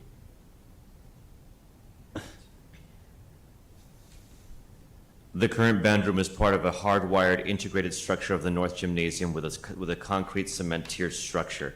If you spend money to try and refurbish that into what is considered to be a modern band room, which is what the designs include, which is a single layer flat band room with the space both horizontally and vertically for color guard to do it, I couldn't imagine how much that would cost to gut that structure and remake it. It's like when the U of A had to tear down their old student union and build a new one because it was going to cost more to bring it up to code than it was just to build a brand new one in its place.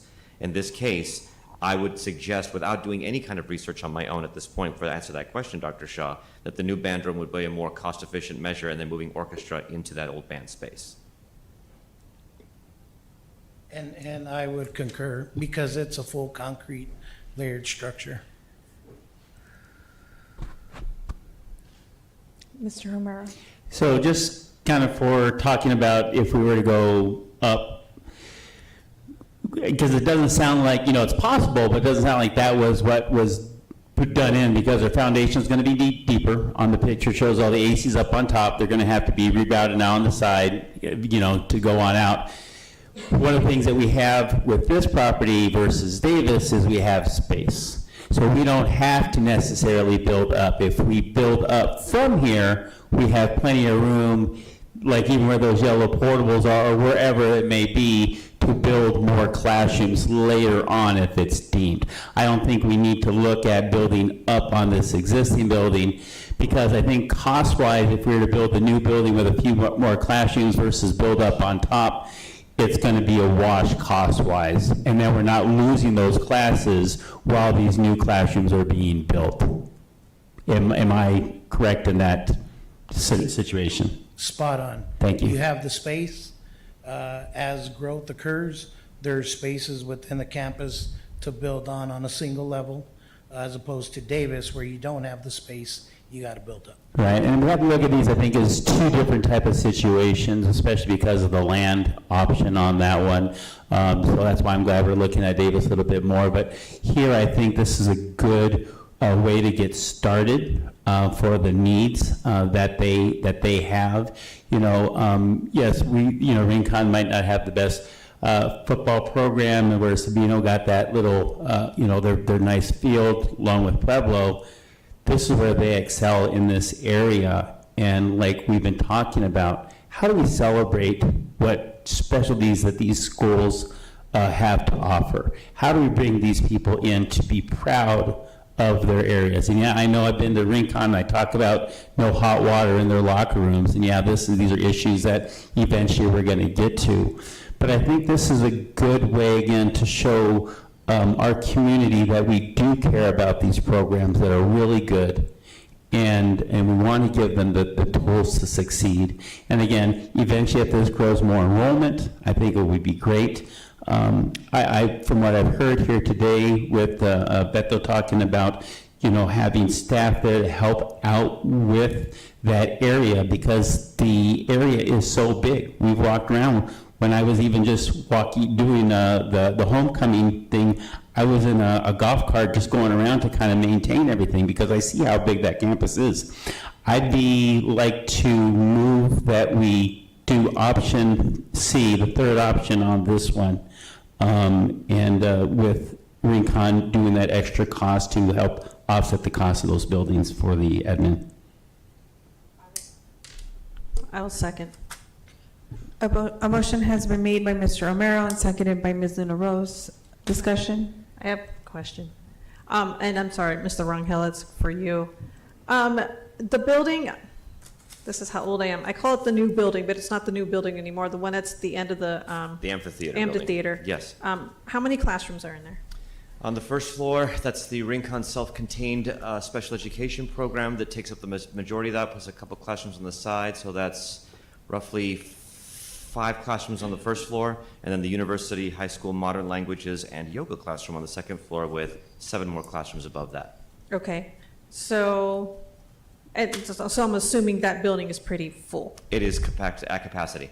Okay, I was just wondering, in talking room, if there's anything that could be configured within that building. Not in that particular building. That building is completely full. Okay. Yeah. That was just my question. Mm. Thank you. Dr. Shaw?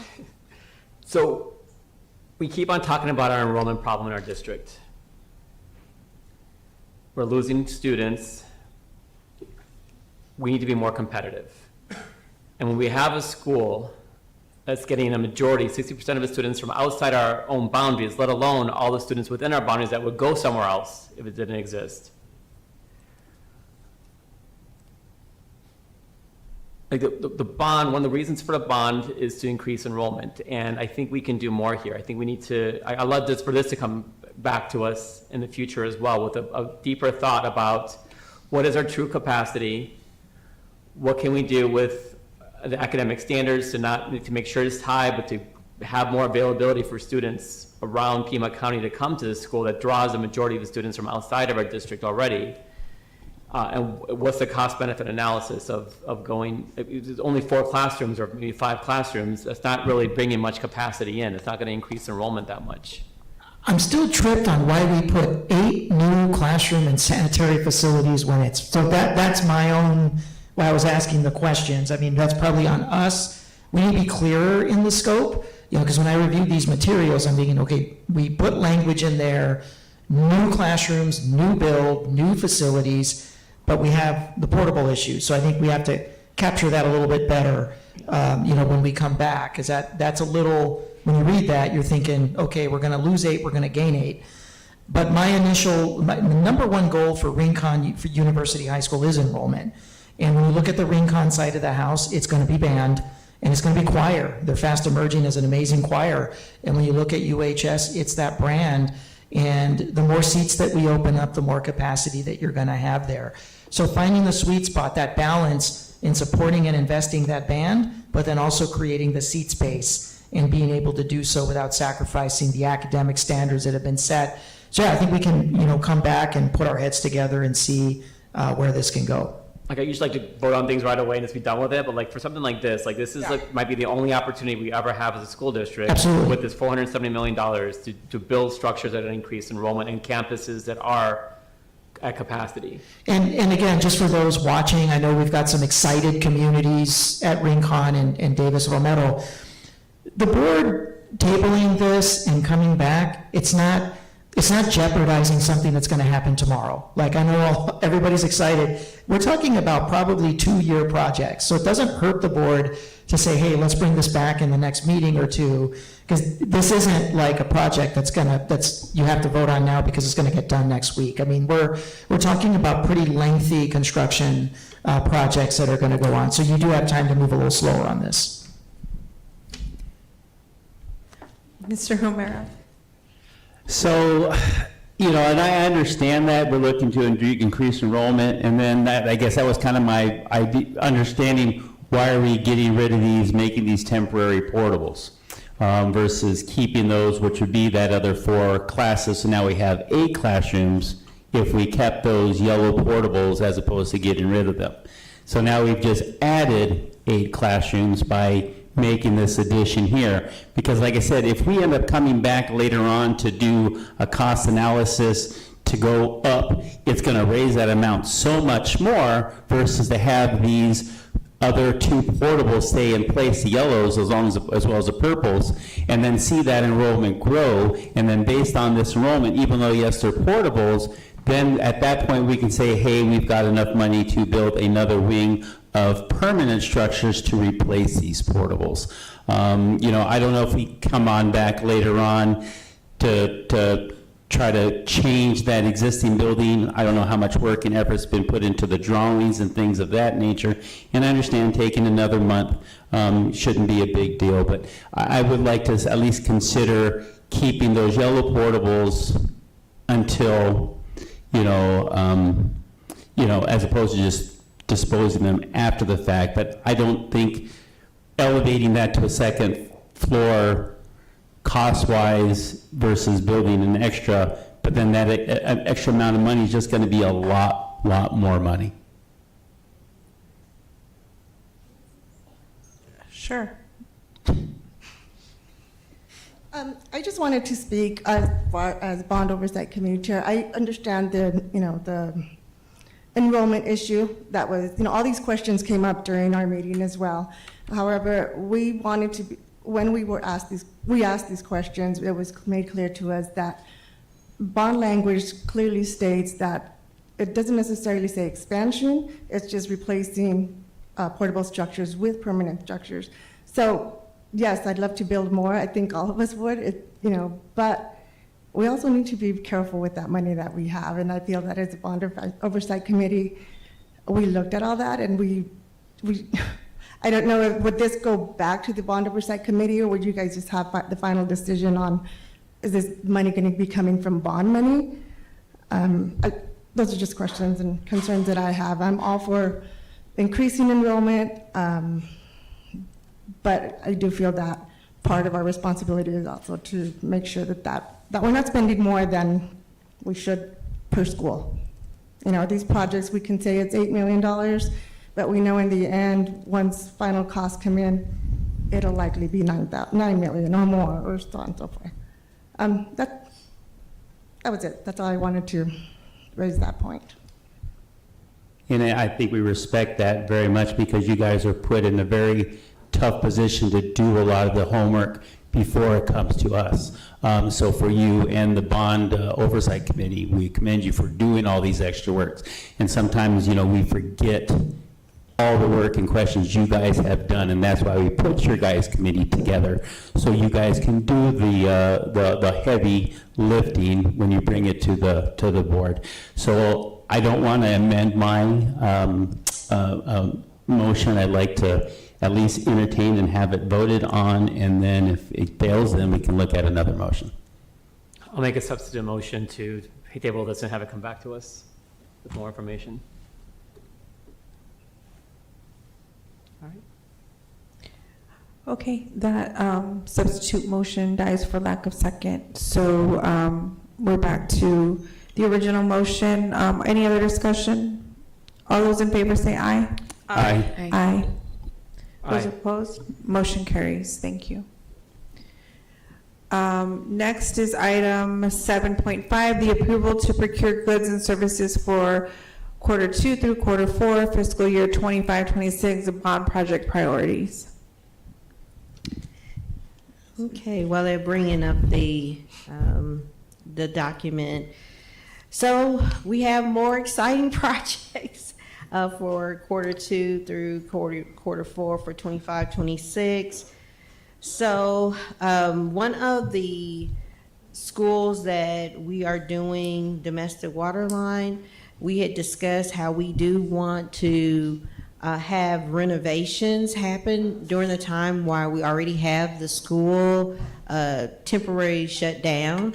And so for Cholla, we want to do some building renovations, flooring, and portable renovation for $391,329. We also have the convection oven replacement. If you remember, we've been doing that starting last summer, and we want to be doing that each summer.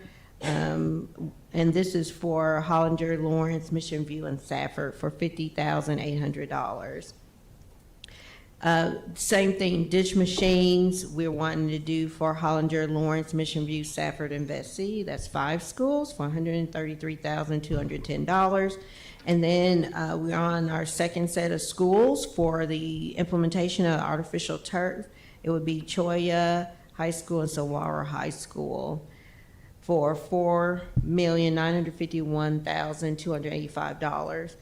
Under our health, security, and safety realm, we have a second proposal for the security window film, and that's primarily on the exterior. It's going to be a lot less of the window replacement, so this mainly will be a much faster, we believe, installation and focus on the exterior on 14 schools. That's at $98,919. And then, as we normally do, we are going to replace 2,592,000 replacement Chromebooks.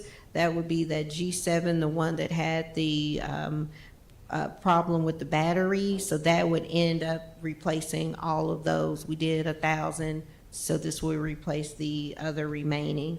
If we go to the next document, it shows the specific schools, so if you're interested in that, if you guys could, there you go, thank you. And it also outlines a little bit detailed on the Cholla, what the renovations would consist of. And one of the reasons why we brought this to you so early is because we want to start right away. If there's some of the things like we wanted to do, some of these renovations, possibly during winter break. So that's part of the reason why we keep bringing you the various projects. And then you have the schools for the convection ovens, the dish machines, if you can scroll down. Continue to scroll down. Okay. And then there's listed the 14 schools in, where you got the artificial turf, Cholla, and Saguaro, but if you can scroll down a little bit to, so they can see all of the security film schools. And then, of course, I have listed out specifically the schools for the Chromebooks. And I do want to mention with Chromebooks, this is, the initial schools, but, as they turn in Chromebooks, they can be dispersed to other schools. But initially, this is where these Chromebooks would be located.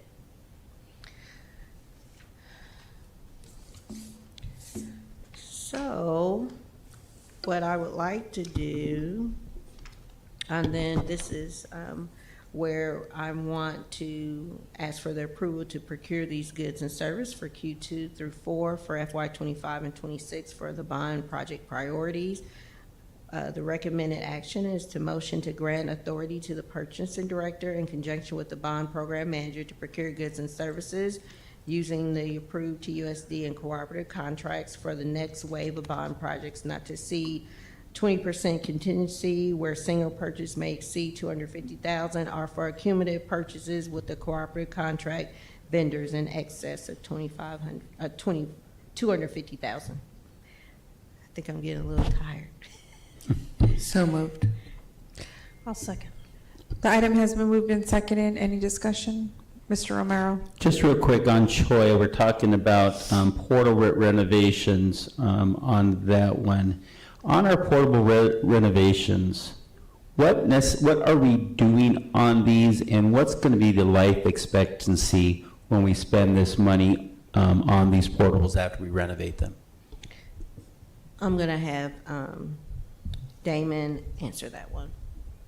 Yeah, so the renovations of the portables will encompass a couple things, mainly the exterior.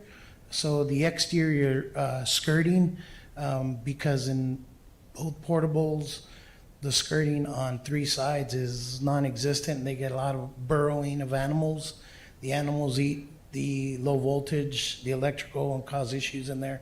So it's going to be the skirting around the entire facility, as well as the exterior panels, the siding, painting, the fascia that is dilapidating with the rain. We're going to replace all the fascia and paint that. And then on the inside, painting and flooring on all the portals. And on any of these portables, are they getting new air conditionings in part of this renovations? So the air conditioning is not a piece. Our HVAC team went out prior to us going in, and they said they're really good still. They're holding charge. They're providing plenty of heating and cooling for the space. I know they're not a huge expense when they do go out as far as that, because they're, different type of system. So with these renovations, what's our life expectancy of doing these things? What are we projecting? How long this is going to last before we're going to have to start doing a maintenance or, redoing these?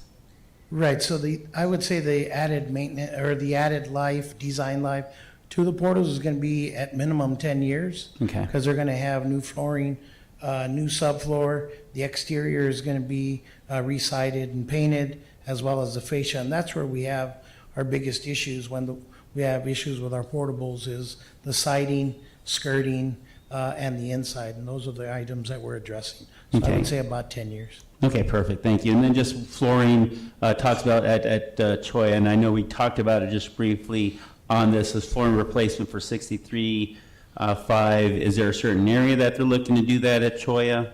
Yeah, all of their modular buildings, which are on the south end of the campus, I believe there's 9 or 10 classrooms that are all going to get flooring.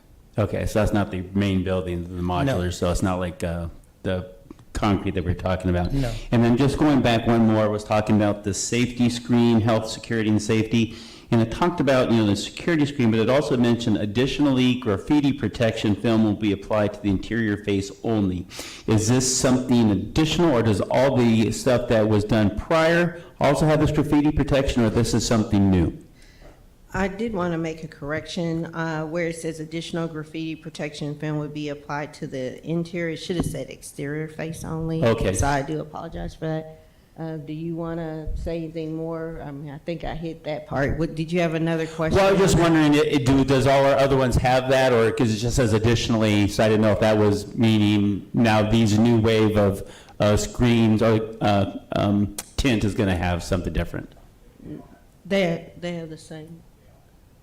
Yeah, they all have the same. I think we're just talking about these, like, phase 2 of the project. Okay. So we already did phase 1, and so. This is just phase 2, it's not an Yeah. upgrade to what was phase 1, and there's enough No. new product? Okay. No, it's just different schools, and this is emphasizing the exterior only. So we're not doing Okay. replacement, all those windows like we had the first time. Okay. So I'm sorry about. No, I just wanted to double check, so thank you so much, I appreciate it. That's all I had. All those in favor say aye. Aye. Those opposed, motion carries. Thank you, Dr. Carter. Thank you. Next is item 7.7, Governing Board Policy EEA, Student Transportation in School Buses, second reading. Dr. Trujillo? Yes, governing board members, I want to turn this over to Mr. Ross for our second reading on the potential revisions to student transportation. Thank you, Dr. Trujillo. Good evening, governing board members. So this is a second read. This was the version that the board slightly revised at the first read back on October 28th. It's been out for public review. There were 2 comments that are attached to the board agenda item. If you'll recall, the 2 elements of this are, number 1, that it encourages the use of TOSD buses where available, or parent-authorized pickup and drop-off, and then provides direction to schools that they're not to release students for walking or other transportation options unless directed by the parent, and the parent acknowledges that they understand any risks that they might take in choosing those options. So those are the 2 elements. I will move the item. I'll second. The item has been moved by myself, seconded by Ms. Lynn LaRose. Discussion? Ms. Ekstrom? Yes, Ms. Shaw? Mr. Ross, I just want to clarify that this revision is all-encompassing for K through 12? That's correct. At the last board meeting, the board stripped any grade elements out of it. Great, thank you. Dr. Shaw? I was going to say, we talked about this last time. I think this is I don't think this is very useful for especially our high school students. I'm still failing to grasp what difference it's going to really make. I think the schools can handle this without a policy revision or requirement on this front. And I'll make a substitute motion to limit this to K8. Not substitute motion, an amendment, excuse me, to limit this to K8.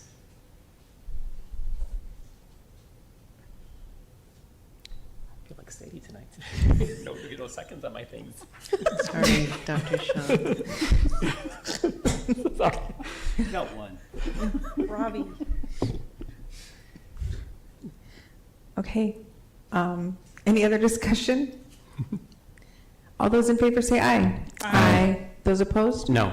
Motion passes 4-1. Thank you. Next is item 8.2. Mr. Nodine. Rental fee schedule or update on policy exhibit KF through E, rental rate schedule for community use of school facilities. Dr. Trio. Yes, I'd like to welcome Mr. Bryant Nodine. We want to get in the habit of once a year bringing forward the facility rental fees for governing board consideration. I think the big spirit of tonight is making sure that we're keeping up with labor costs. I think that's probably going to be one of the major changes that we're going to ask for your consideration this evening. Mr. Nodine? Thank you, Dr. Trujillo. President Ekstrom, members of the board. Dr. Trujillo said it, the main reason we're bringing this forward now, there's more work to do, but we wanted to bring it forward to take care of the labor costs. The last time we brought it forward was December in 2018, and it did not get approved. So it's actually now getting revised from 2014. Labor costs have changed considerably since then. So they're almost doubled. So we've put that into the new schedule. And then the other thing we're doing is we used to charge community and youth a nonprofit rate when the school wasn't open and they had a meeting or an event, those types of things. And that was one of the issues with when we brought it forward in 2018. So we wanted to change that to where community and youth, if you could go back up, Gene, where community and youth now has a rate of their own that only applies when the school is not in session, holidays, weekends, and so on. And it's essentially half of the nonprofit rate. So those are the two big changes that you see in what we provided. Everything else are fairly minor changes, cleaning up the language for labor titles, equipment, and so on. Oh, one more thing, we added a schedule for pool fees for Pueblo High School because that was one of the things that has come up occasionally, interest in renting that. Governing board, is there any questions? I'll move the item. I'll second. The item has been moved by Ms. Shaw and seconded by myself. Any other discussion?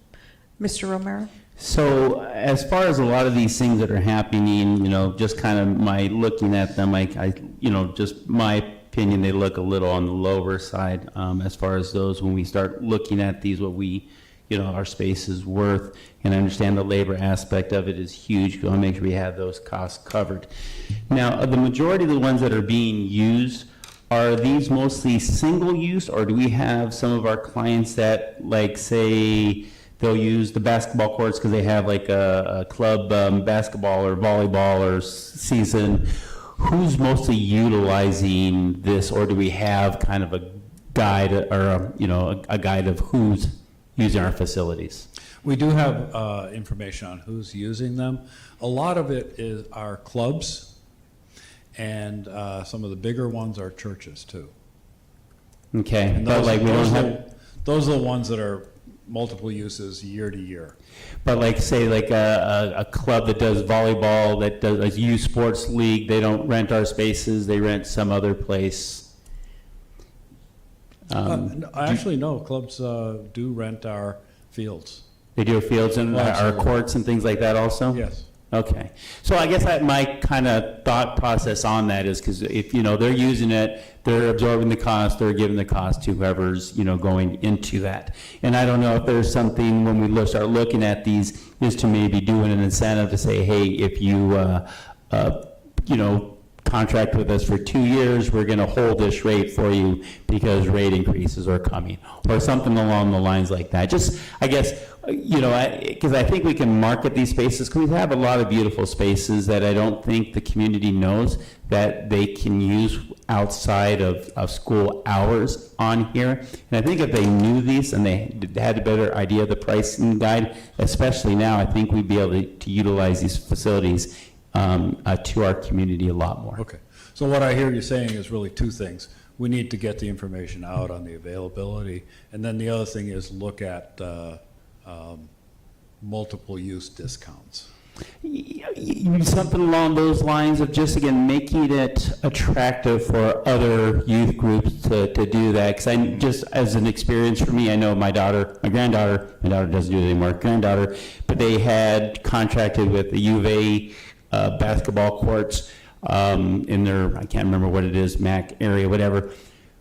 Could that be money that the U of A would not be getting that TUSD could be using some of their facilities for? Okay, got And it. I know they're paying U of A for the use of those types of spaces. How do we become more of a community-friendly, where we're actually making some money in that versus other areas? I don't know what Amphi is doing, Sunnyside, Flint Wells, Marana, et cetera, et cetera. I'm just looking this as, again, like I said, we've got great facilities that we can utilize outside of school time. Okay, more proactive. Got it. There's a motion and a second. Any other discussion? All those in favor say aye. Aye. Those opposed, motion carries. Thank you.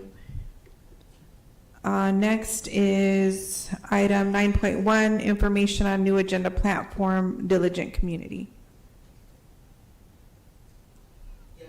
The President, extra board members, we are switching from board docs as the board's information management or meeting management workflow software to Diligent brand. And so I told Yolanda we have a very brief, the key word is brief, overview of what are the basics that the public would need to know to be able to access an agenda or look at attachments or any other basic features. Yolanda? So this is the front page of Diligent on the community side. Jane, if you can go to the calendar on next to the home tile, and these are all called tiles now. Scroll down a little bit. So this is one of the ways that you can access the meeting agendas is through the calendar. We did publish the meeting for today in Diligent. So if you click on the December 9th one, Jane, if you can click on that one.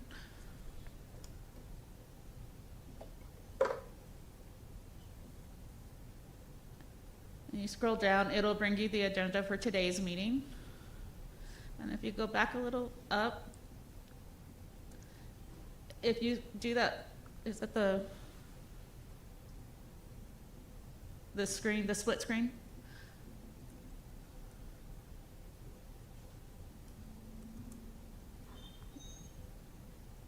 If you can go back to that. So this is one way you can see it, and if you scroll down, it gives you all the items and then the attachments. Like if you scroll farther down, all the attachments are under that. You just can't see it side by side with the agenda item. But that's one of the ways to see the whole agenda. And then if you go back.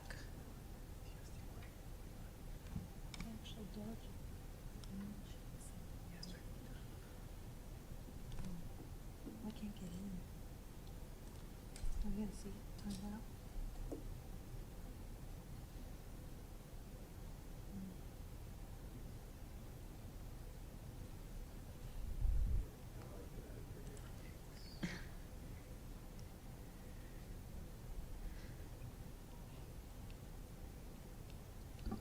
I'm not The sure if anybody's split having the screen? same problem. I can't, if I click on the link to active my account, like it's being blocked by TUSD. Yeah, mine too. Okay, we'll have to check on that. And then earlier with the current board docs and to sign in, there's the certificate says that it's a dangerous website. So Okay, I'll have to hopefully look our in. friends in IT can Yes, take a I look at will- that. I will check on that. Were you still on the calendar, Jean?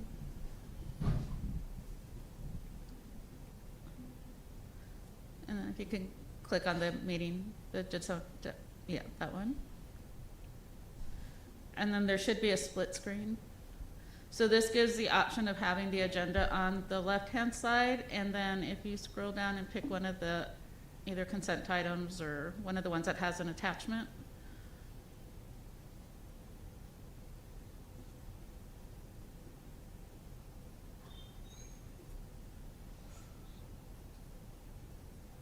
If you open that up, it'll show up on the side. So you can have the option of seeing your agenda item with the attachment on the right-hand side. You can go ahead and go back.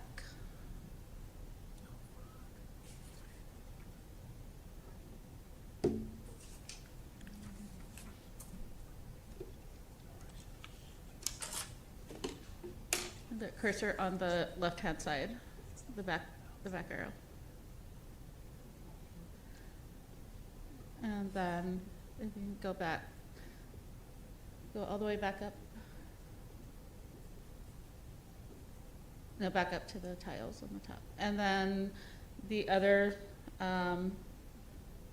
another way to look at the agendas is the second tab, which is the meetings, the third tab. The tab where it says meetings, the tile. Yep. You scroll down.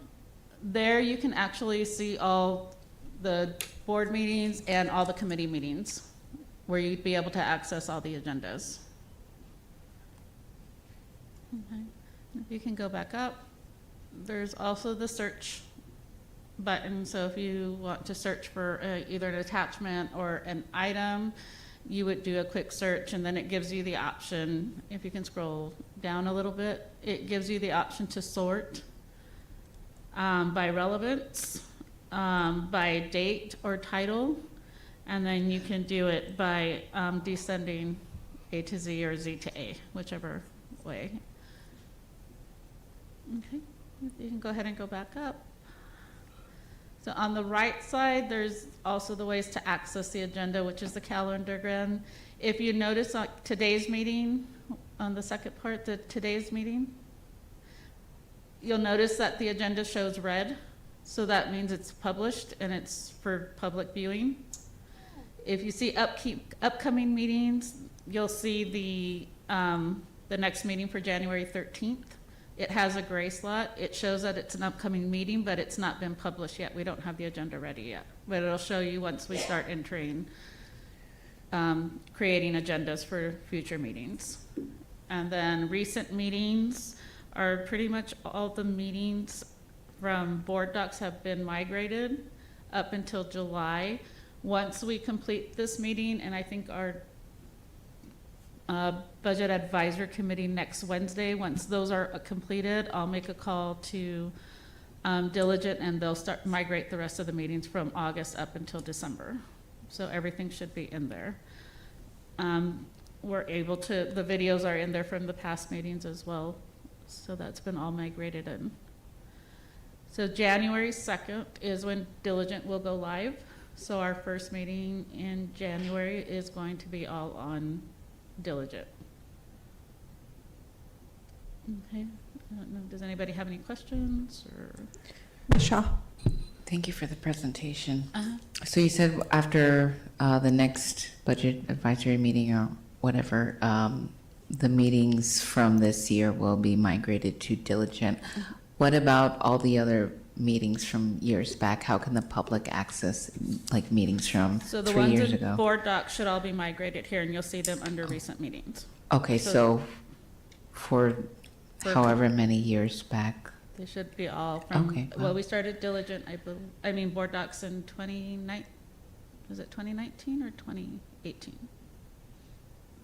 I think it was in 2019, early 2019, so they should be all migrated. I'm gonna start going through everyone to make sure everything's in there. Okay. If not, I'll contact our Diligent representatives. Great, thank you.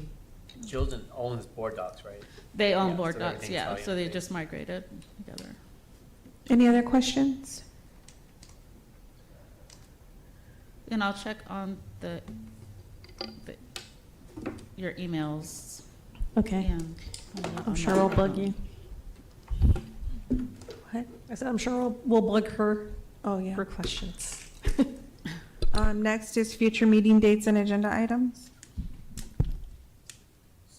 This meeting is a wrap for this fall semester, so when we come back in January, the two obviously featured items are going to be the board reorganization. So join us for the January meeting. The board will be selecting its new clerk, its new president. We'll have our annual organizational meeting, and then the rest of the agenda is still under construction. We will not be doing the organizational meeting separate from a regular business meeting. They'll be rolled into one. It's just that the reorg will be at the beginning. Any other future agenda items from governing board members? If not, I'd like to wish our audience a very happy holidays and a peaceful new year, and we'll see you in January. Thank you. Meeting stands adjourned. Thank you.